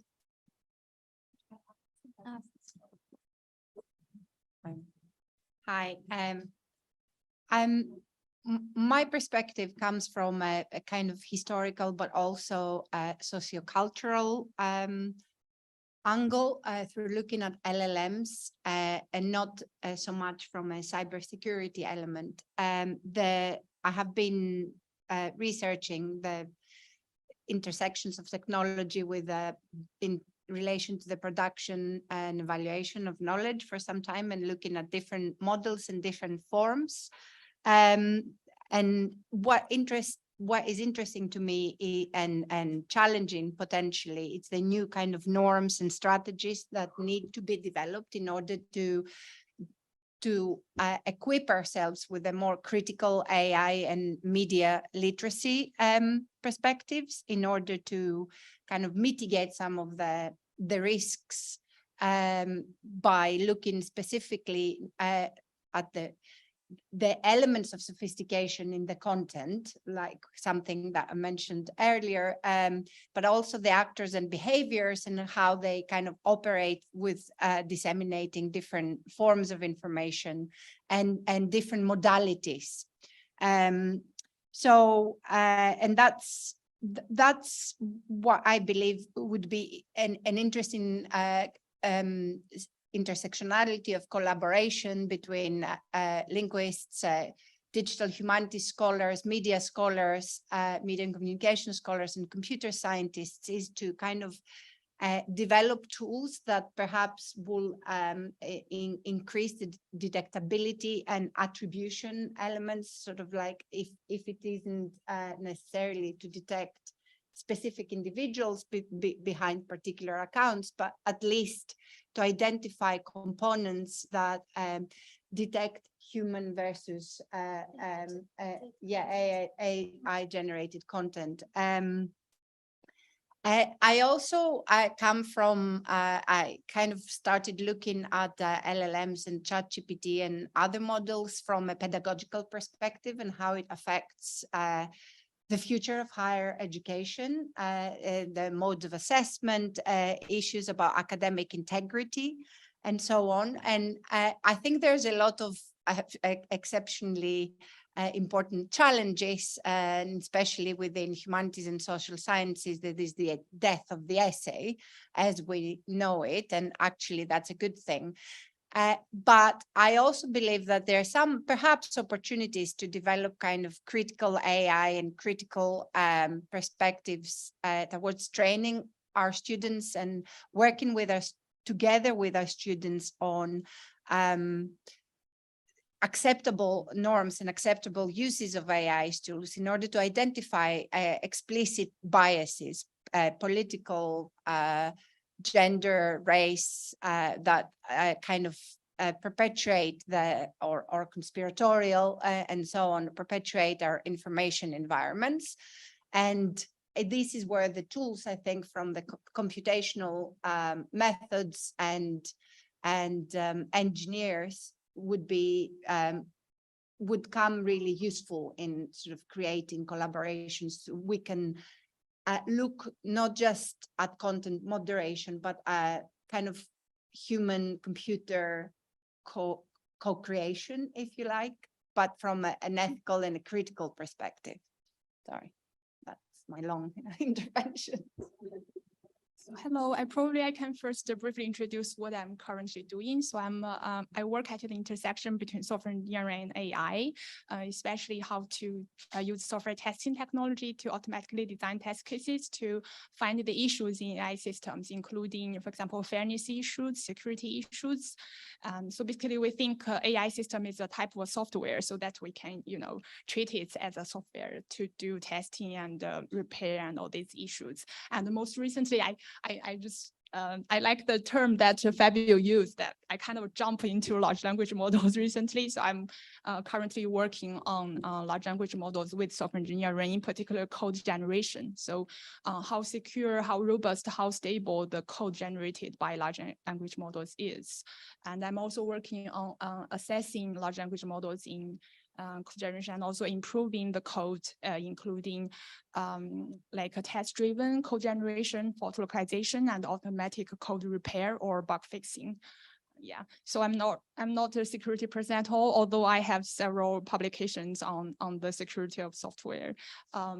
Yeah, so yeah, to the question, right? What's the biggest challenge that I think for generative AI? So in my opinion, I think it's how to automatic assessing the issues, including, especially the security issues in generative AI models. And I don't think that the existing benchmarks are reliable, and because most of the benchmarks, the data are already in the training data, so the model, they already know what the data are like. And if you use existing benchmarks, I think many of you know that large language models and other generative AI models, they perform really, really well on the benchmarks. But once you perturb the benchmarks a little bit, and you might have terrible results. So my concern is that how do we automatically evaluate without any human judgment in a large scale? And how do we design the inputs to those models to expose issues, and how do we know the ground truth automatically? Which means we can't let a human standing by telling us, well, whether the outputs from those models are correct or not. We want automatic ground truth, automatic oracles. And I think that's a very challenging part. Yeah, thanks. Thank you very much. Thank you very much for your opening statements on the problem. From now on, I'm going to go ahead and ask more general questions for the panel, and members of the panel can express their view. But also from the audience, feel free, in a sense, to raise your hand and interject at any time if you want to have any follow-up question for the panel also while we discuss. So one thing, I know that we touched it a bit also in your opening statements. But I guess from the security perspective, a general concern is that these generative models could also lower the bar for attackers to, attackers in the general sense. It can be just spammers or people disseminating hateful contents on disinformation. What do you think we could do about it to improve the situation? Or what do you think also in this specific, do you think it's actually a problem or it's just a variation of what was being already done? Who wants to take it? In the political landscape, take the increase of quality in producing automated persuasive content. I think propaganda existed historically, existed in various shapes and forms and genres and media and modalities and so on. What is important to look at as computer engineers and as media and scholars or humanists is that the speed of the spreading, which is something that kind of accelerates different patterns of human behavior to escalate. There's certain, what's more important, I think, is with the realistic content that is completely fake, with malicious content that poses threats to particular groups of people. There's a recent article on BBC about Midjourney and sexual pedophile content that kind of circulated in some other platforms. US-based platforms. There is, so I think historically these problems existed, but I think it's the speed of automation that kind of poses an existential threat to, and I think that the closest the collaboration between kind of human-centered transdisciplinary perspectives, the better to kind of alleviate some of the threats. I agree, like it's the speed. The microphone. Yeah, sorry. Okay, I'm just going to keep it right. Yeah, I agree, it's the speed. I also think it's also like the sophistication, because LLMs can support the generation on very, very compelling and personalized narratives that could be spread at scale, and also kind of like differ from current approaches that perhaps produce more static content that then goes viral. I think like the potential is immense. I would be quite like cautious, not like, I don't know if it really represents like an existential threat per se. And also like we have seen the letter that have been recently released from numerous AI experts on posing giant AI experiments. We have seen that Italy for a certain period of time has basically suspended the service, suspended ChatGPT. I mean, the potential is immense, and we are living in a highly competitive environment with commercial interests that amount to billions of dollars. So it's quite, I think, risky to not risky, but it's quite like difficult to stop the progress because of like concerns about these solutions being kind of like existential threats when interests are so large, as the case, as for instance revealed by this letter, or like completely suspend the service as Italy has done. But I definitely like the speed, the sophistication is very, very concerning. Can I also ask, like in a sense, I've seen, I mean, in connection also to my own research, I've seen, well, mostly blog articles also showing how these models could be used to develop simple malware, right?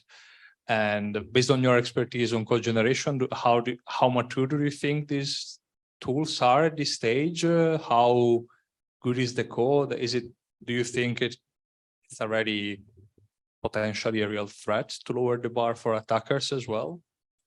Yeah, I tend to think AI or generative AI as a tool. So if you just talk about how complicated these tools are, and for me this means that they are really, really powerful. I think we all agree that these models are really, really powerful. Then once for a powerful tool, we need to think about what if they fall into the hands of bad guys, like bad users, right?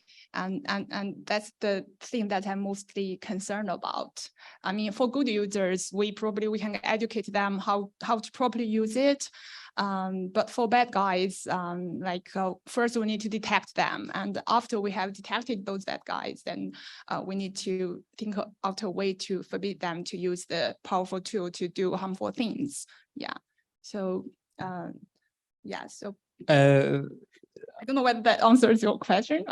I mean, I think, maybe, do you have a question? Like, can someone bring the microphone to and? I mean, probably this is one of the points Fabio prepared as well. But the point is, you talk about powerful tools that can be used for old problems as propaganda. They are created by companies that make billions out of that and all of that. Then why not asking those companies a bit of liability, for instance, or where should the liability lie? Should they all be thought about from states, countries, or we should reimagine the senses of all these? Yeah, if I can maybe, before passing the question to the panel, I want to ask, I guess, in connection to this, it's, I think, related to the question of regulations, right? I guess as well, like it's two faces, maybe it's two different sides, right? But do we need regulations? I mean, internet was born free as well, so it's always hard to put restrictions, right? But anyway, what are your perspectives? Who wants to take the question?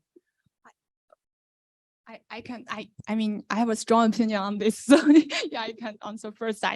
Definitely we need regulations. We need very strict regulation. I think UK government is doing very well on this. We are moving faster to propose the regulation white paper on it, and in the paper, I don't know whether you read it. It says, okay, currently we don't even consider sustainability, but other issues that they have like better priority.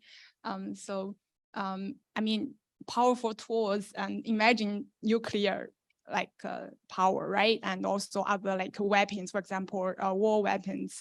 And as long as they are powerful, I think they need regulations. Yeah. And I just want to make one observation, which is that I think we shouldn't run away with ourselves with ideas of how powerful these tools are. However, now I was asking myself recently, because obviously I'm a writer, I'm also a coder, and I was asking myself why I can't use generative AI for either of these things. In a certain sense, my first thought was, when I found out that it could create code, I thought, oh, maybe I didn't need to learn Python. But then it occurred to me that I couldn't actually write prompts which would generate the code I wanted to write, because by the time I'd worked out all of the detail of everything the code would have to do, I'd already written the code. The sort of code which it's able to generate is much more generic. You can't tell it to produce something new, because by the time you've specified it in that sort of detail, you've already written the code. And it's the same when you're writing text.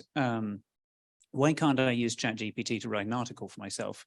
Well, by the time I've figured out all of the points that need to go in the article and how they need to be expressed, I've written the article.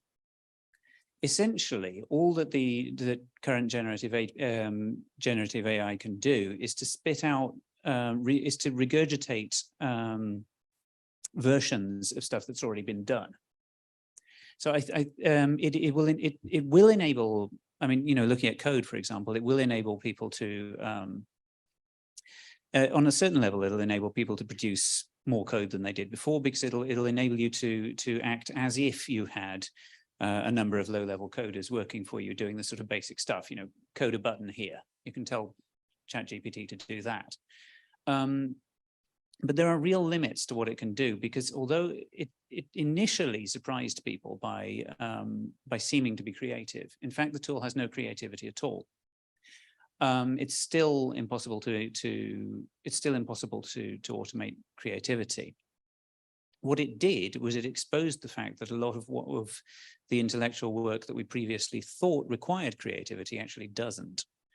But that in its, but I think having realized that, we can start to come to terms with what the limits of the power that's provided by generative AI actually are. I'll pass on now. No, I completely agree. So I think like this digital revolution with LLMs poses a threat to white collar jobs because it simplifies tasks to the point that no intelligence is basically required to successfully complete them. I think some jobs will emerge, some others will disappear, some others will need to be reevaluated. I see prompt engineering be a very fruitful career path at some point.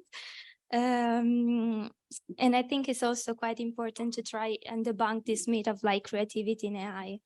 Although there has been this like portrait which has been actioned for $400,000 by Christie recently and was generated by AI.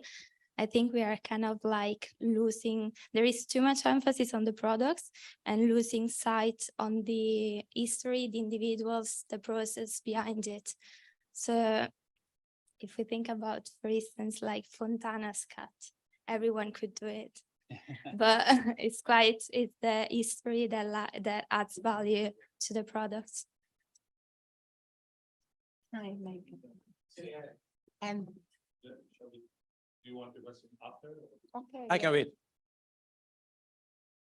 Maybe you can talk and then we get the question. Yeah, sure. I don't completely agree with my panelists here. That's why I wanted to begin by being the devil's advocate. So my disagreement is there's disagreement as such. First of all, there's always bad behaviors and bad people, and there's always lots of knives and guns around, and as well as other good things, microphones, and it depends on the user and the context of use and the purposes of use. So I think with every tool, yeah, you assume when Wikipedia first came, everybody was like, oh yeah, these tools are everybody, you don't know who's writing what, and there's still tensions around it, but it kind of is one of the best things of the open internet that remains. But initially, it has evolved and it developed its own norms and regulations and so on. So that's one aspect. The second aspect with regards to regulation, I think I completely agree with you. There should be some sort of kind of centralized regulation. However, there are lots of competing interests. There's a lot of things with data flows and the dominance of the big five, the platforms at the moment. There's lots of aspects about data trafficking. There's a very interesting book called Data Trafficking, actually, and how we approach this subject in terms of the competing interests between the US, China, and the EU that has a kind of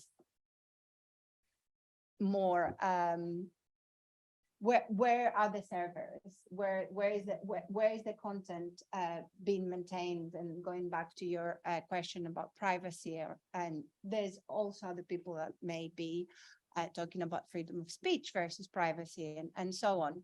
There's some, as far as I know, there's some measures regarding and policy mitigating recommendations about provenance, working towards provenance of information, and something that may have some positive impact whilst taking into account privacy concerns. But again, it has to come through international collaboration, and there's a lot of tensions there. And finally, my point to the point of creativity, I think there is a lot of creativity embedded in it, especially in the visual elements.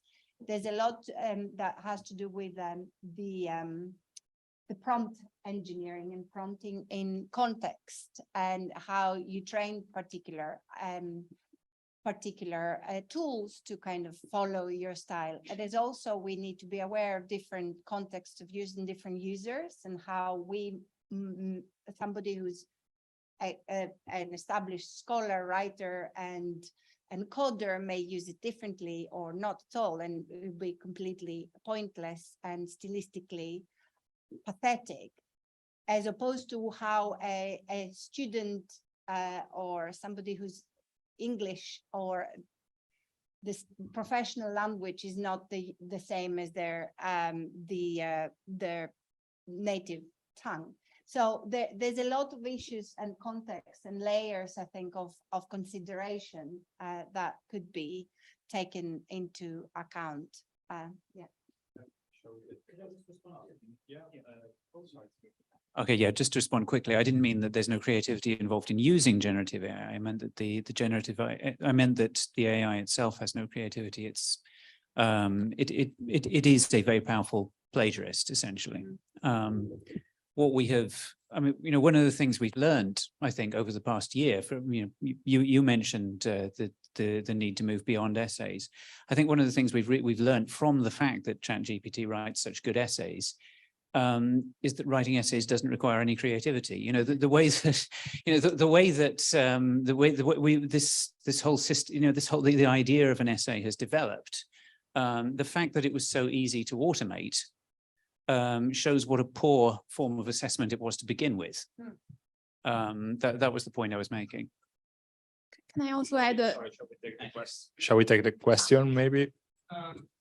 So Thanks for waiting. I like what the previous panelist mentioned about the positive aspects. And I think we need to look more at that, in particularly the social benefits of ChatGPT. If you are going to forbid or going to basically reduce the power because you say this tool is too powerful, what about ghostwriters? People who are billionaires can afford ghostwriters, okay? If you look at people who were, in, for example, Secretary of State or President of the United States or whoever important in the UK, they use a ghostwriter to write a book. And then they claim that they are actually the authors. So if you have a tool as ChatGPT, you're making the ghostwriter into something democratic. And that, I think, is very important. And we have always had lunatics who basically are against new technology. We should be very careful not to go in that route. Thank you. Do you want to comment? No, I mean, I think it connects anyway. So it's, I think, connected to what also Daniel was saying before about the fact that in some cases with the prompts, sometimes you have to be so specific about the prompts that anyway. So, okay, no, wait. What I think this connects to is about maybe positive uses of these technologies. I see that I like the comments from Daniel about the fact that for some tasks, if you want to be really specific, you end up doing the task yourself in a sense, and you have the illusion that then it basically parrots back maybe also based on your prompts. So in general, what do you think can be, I mean, here we discussed about, I think it's also important maybe for leveling up the English level, even in academia, right? If there's someone is, if a student is a non-native speaker, but they're very talented, it may help like just writing the sentences a bit.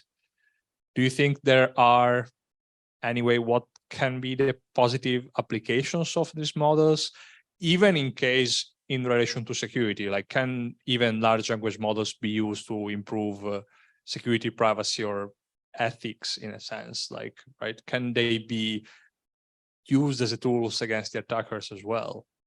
It's more of a general question, right? It's about the general benefits, but also, would you like? I mean, I think the first thing I want to say there is that the generative AI, one thing it can't do is innovating. And this means that I think it's unlikely that it will be able to help us with producing better security. It can't innovate. It can only, it's not just, I mean, I referred to it earlier as a plagiarist. It's a special kind of plagiarist. It can't plagiarize something which is new. It can only plagiarize things which have been done lots of times because it needs many examples.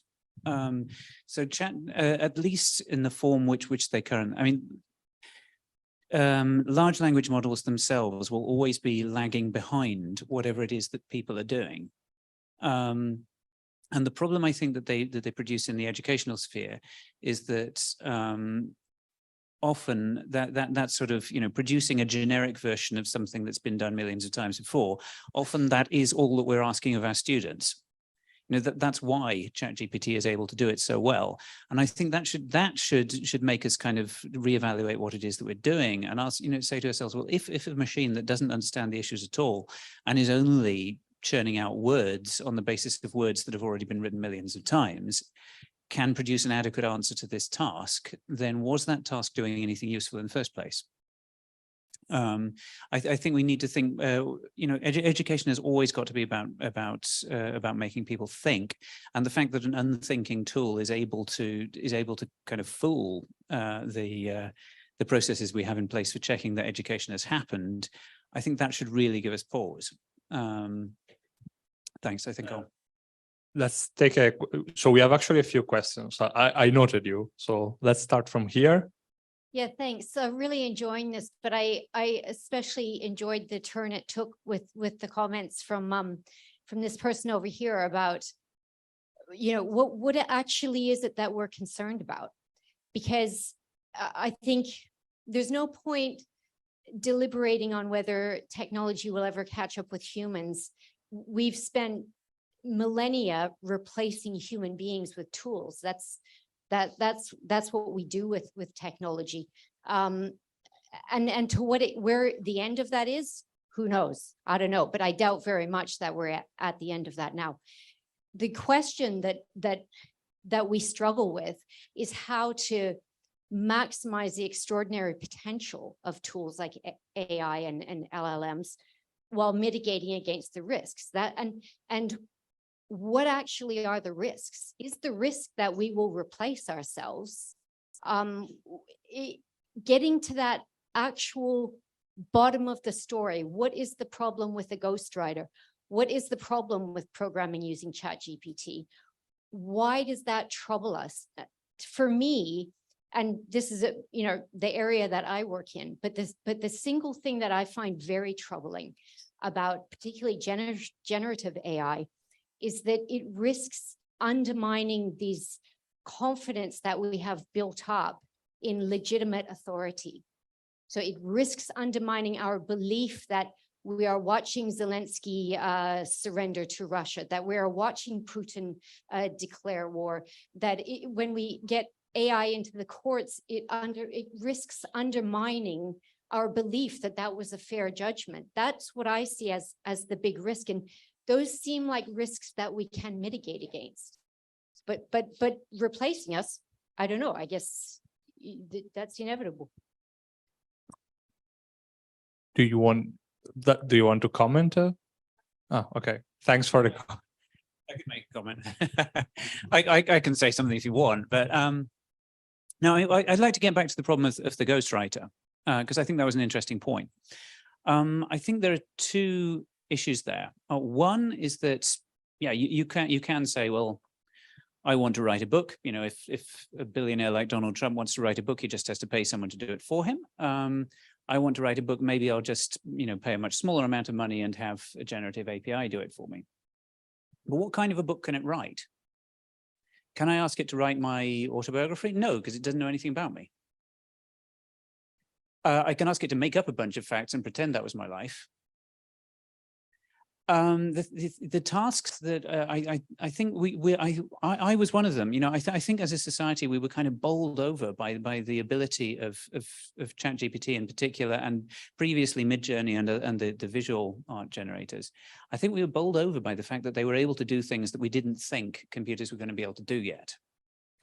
And it's taken some time for us to kind of really come to terms with them and realize that they are not, in fact, doing what we wanted them to do. That's one of the things. I could tell ChatGPT to write an entire book for me, except for the word limit won't let me. But I presume that somebody with enough money could pay for it. Pay for 100,000 word book to be written. Maybe I didn't need to write my book on the history of British publishing. Maybe I could just tell ChatGPT, give me 50,000 words on the history of British publishing, and maybe it would make it all up, and half the facts would be wrong, but it would still be a book. How long would it take me to check all those facts? Probably about as long as it took me to write the book. It's not doing what we wanted it to do.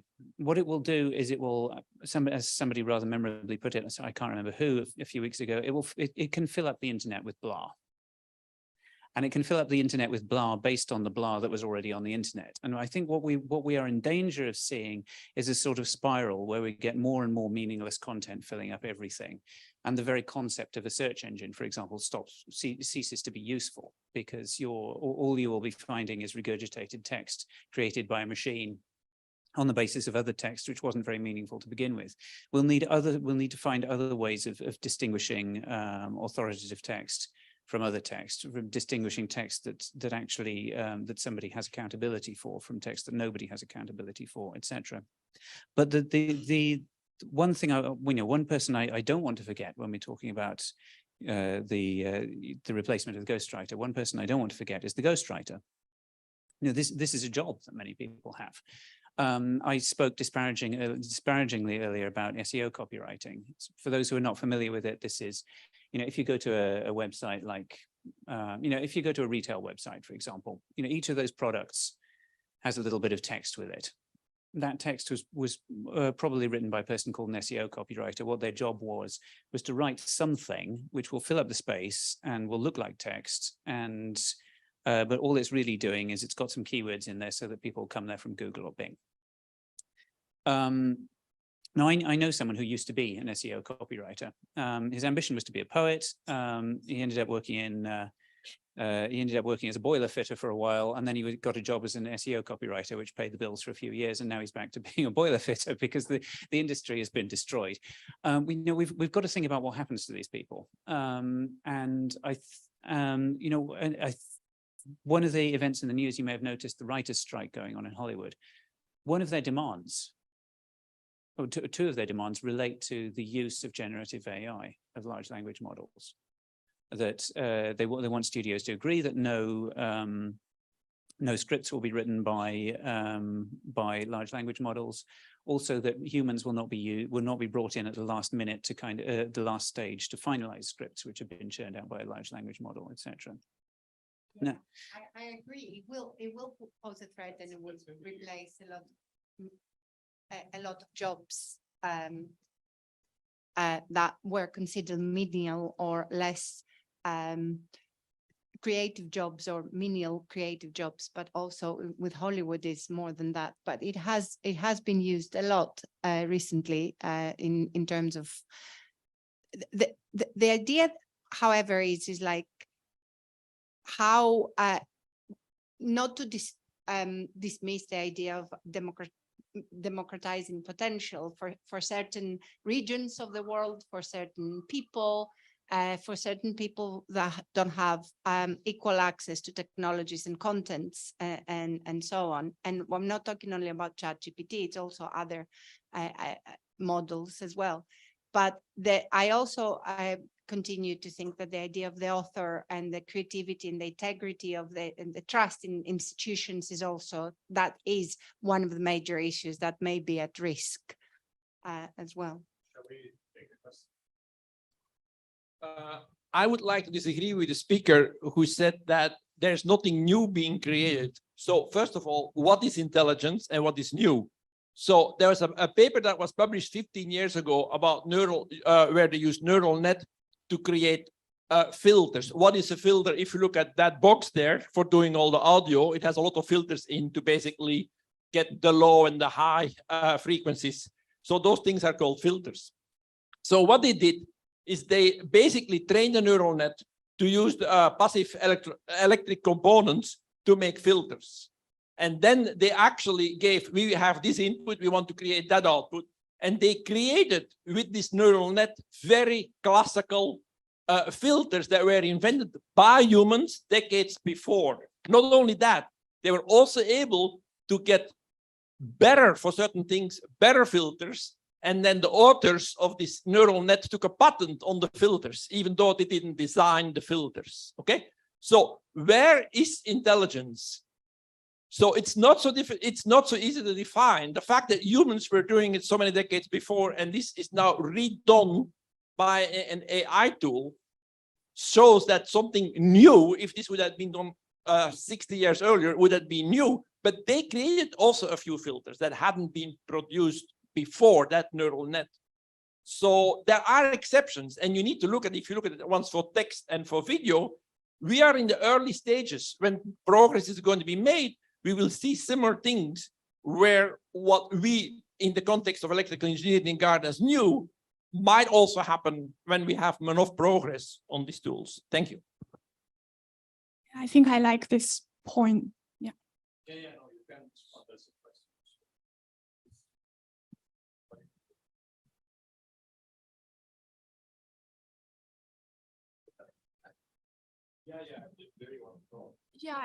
Yeah, it's just a little, a quick comment. Yeah, like the point very much. I think we really need to think about how to define creativity and also intelligence in the new area of large language models. I think currently, some people have already changed their opinion about the definition of intelligence. So previously we think about, okay, what's intelligence? We need to think about what produces the intelligence. But currently with large language models, we probably need to just focus more on the outcome. Like no matter what we input for what we get, like whether it's a lot of training data or little amount of training data, we focus more about the outcome. As long as large language models, they produce, very good outcomes, and probably we can say that it has very good intelligence and creativity.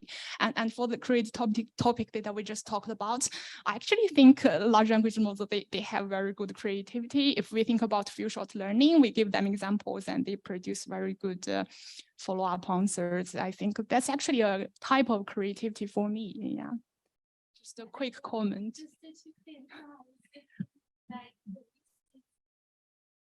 Redefining intelligence in light of LLMs is, I don't want to basically degrade the concept of intelligence, because I don't think these systems are intelligent the way humans are intelligent.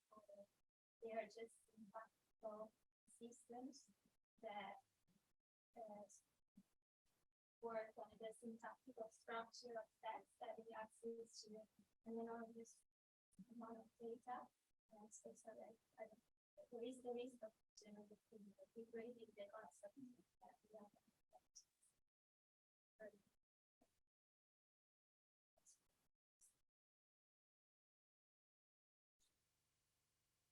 have. Thanks. So going back to the concept of creativity and what is real creativity and what is just reshuffling some old contents, do you think that the part of a problem here is that, and also that's maybe the reason why the writer strike mentioned Gen AI in particular, is that the corporate law that we have at our disposal is like 100 years old and is definitely not, it doesn't accept the fact that plagiarism could be coming by plagiarizing 10 things at once or 1,000 things at once. And going back also to the problem of the fact that we don't really have any transparency over how the data is used and how your data can be used to produce something new, which you A, have no transparency over, and B, have no control over. And do you think that there is any basically room to evolve the corporate law to reflect this new reality of creativity not really being defined, but the only thing we know for certain is that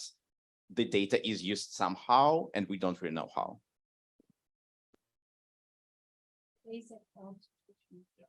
Yeah. The gentleman has been trying to support.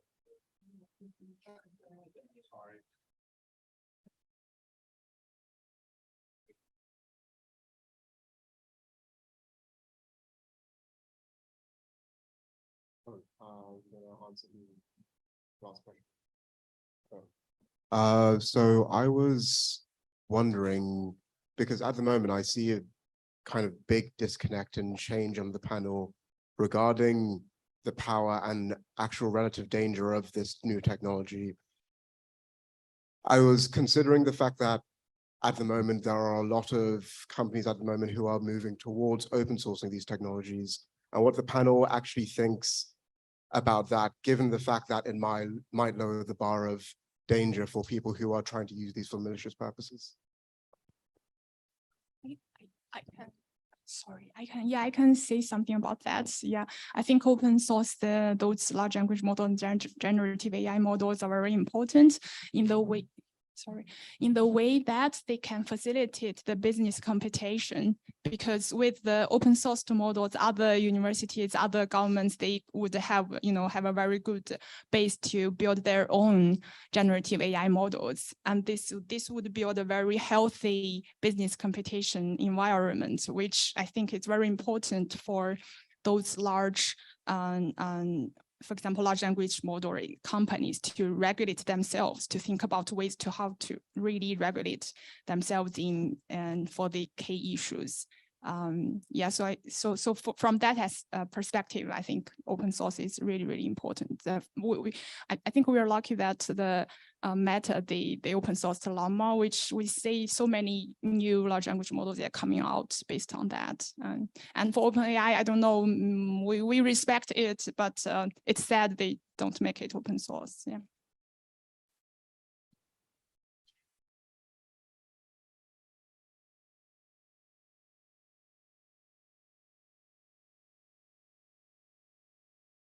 There was a very important point being made earlier about the generative AI. Generative is the wrong word. It should never be called generative. They're basically giant predictive text machines.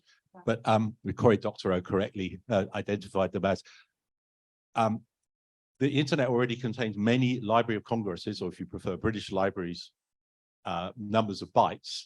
But that doesn't mean it's anything like that amount of knowledge. And the point you made was really, really brilliant. And it's actually technically, there's somebody in the room who actually wrote a paper on this. It's called model collapse. If you create more and more content based on generators that are trained on the same content, then the model starts to lose meaning. The creative steps, so this leads you to the obvious conclusion, I think, that a creative step, a genuinely creative step, which is what we call it in intellectual property, when you create new content, whether it's copyright, software, books, or patentable devices or whatever, is genuinely new, would not lead to model collapse. So we could actually see what the entropy of the models are, and particularly we could do this with Llama and other open source systems, and then measure if they ever did shift over into doing something genuinely creative. At the moment, that's zero probability because they're essentially zero shot. They're shallow training, so there's no chance of them doing anything. And they will, exactly as you said, they will just get worse and worse as the vast amount of what used to be user-generated waffle about cats falling off walls and so on will turn into automatically generated nonsense. But there might be some new technology comes along, and that would be a kind of new, I think, a new kind of artificial Turing test, if you like, for whether we've found that new creative step technologically that would then actually be a risk to the few Hollywood writers that aren't just doing rote learning how to write essays, which is basically, there's no difference between most Hollywood movies and most student responses to exam questions, but in my view, but a few of them, there definitely are. And then what's that? What are they doing? What did they do that was different? I don't think we know, but we might notice the machine do it one day.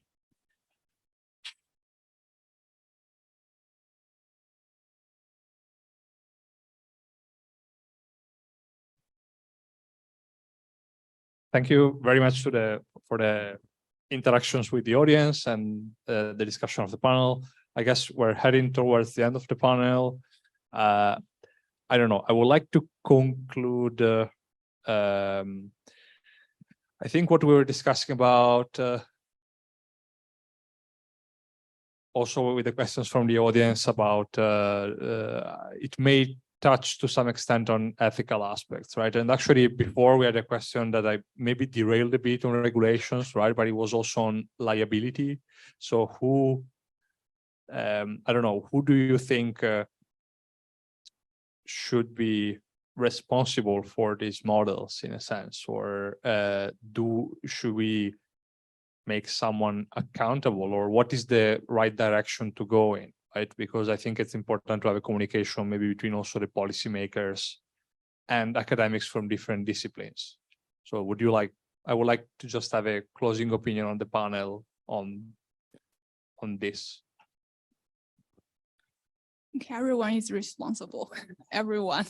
yeah, government should do more regulations, and companies, they need to really pay attention to those ethical issues and security issues. And for users, we all have the responsibility of finding issues and report those issues, I think, because it's impossible to just rely on researchers and companies to find all the issues. So yeah, so I think everyone is responsible.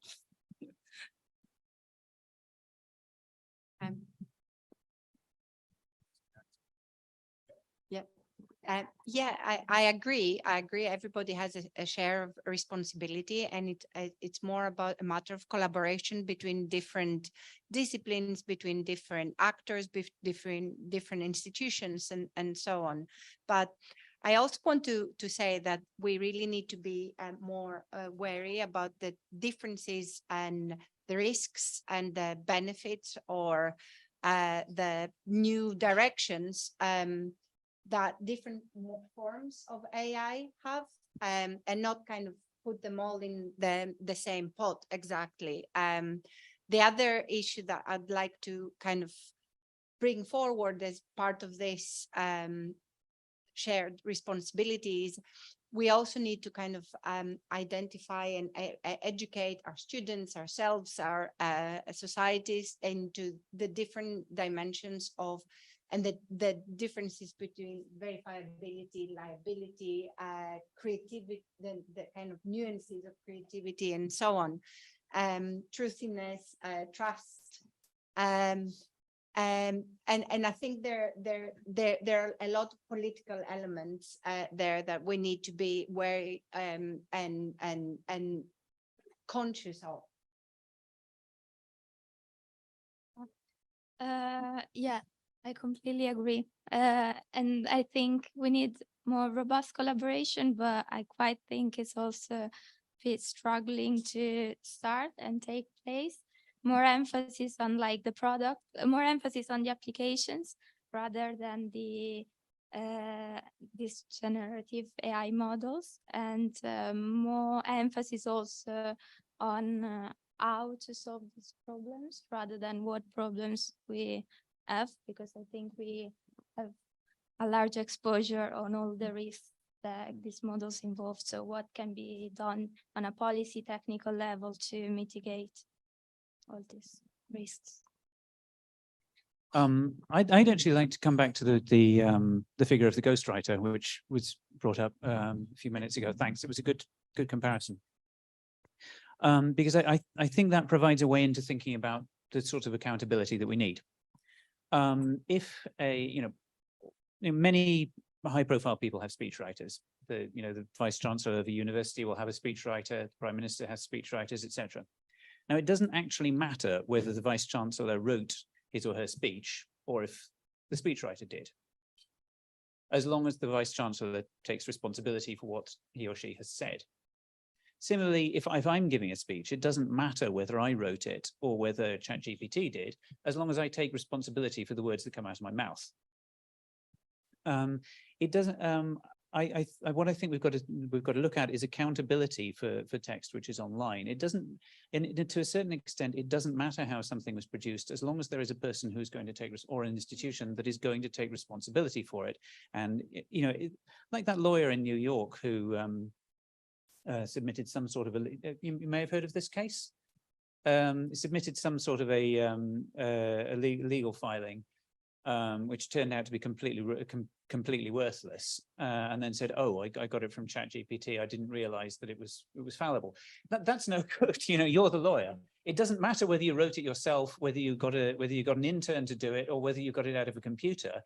You had the responsibility to check that thing, and that's what's important, I think. Thank you very much. Our time has come to a close. I would like to have a round of applause for our panelists.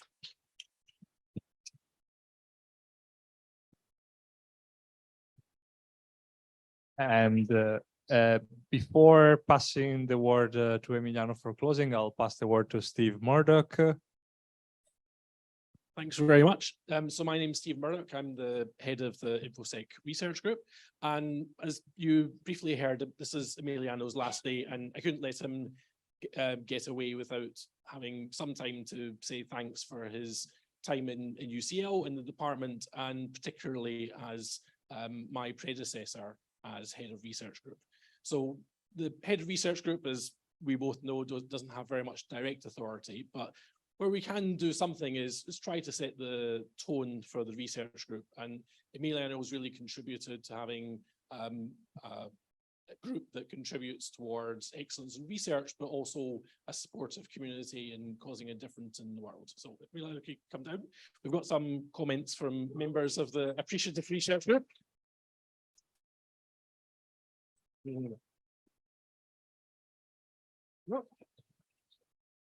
Thank you. And also a contribution to his first few Hawaiian pizzas when he goes over to California. Yeah. Great, thank you so much. This really appreciate it. Thank you so much. Well, thank you so much for the panel, and well, I guess this gives me the opportunity to say temporarily at least goodbye to everyone at UCL. I mean, it's been a lot of interesting times, but a lot of fun. And yeah, I don't know what else to say. I'm a bit emotional now. So let's go drink. Thank you. Bye.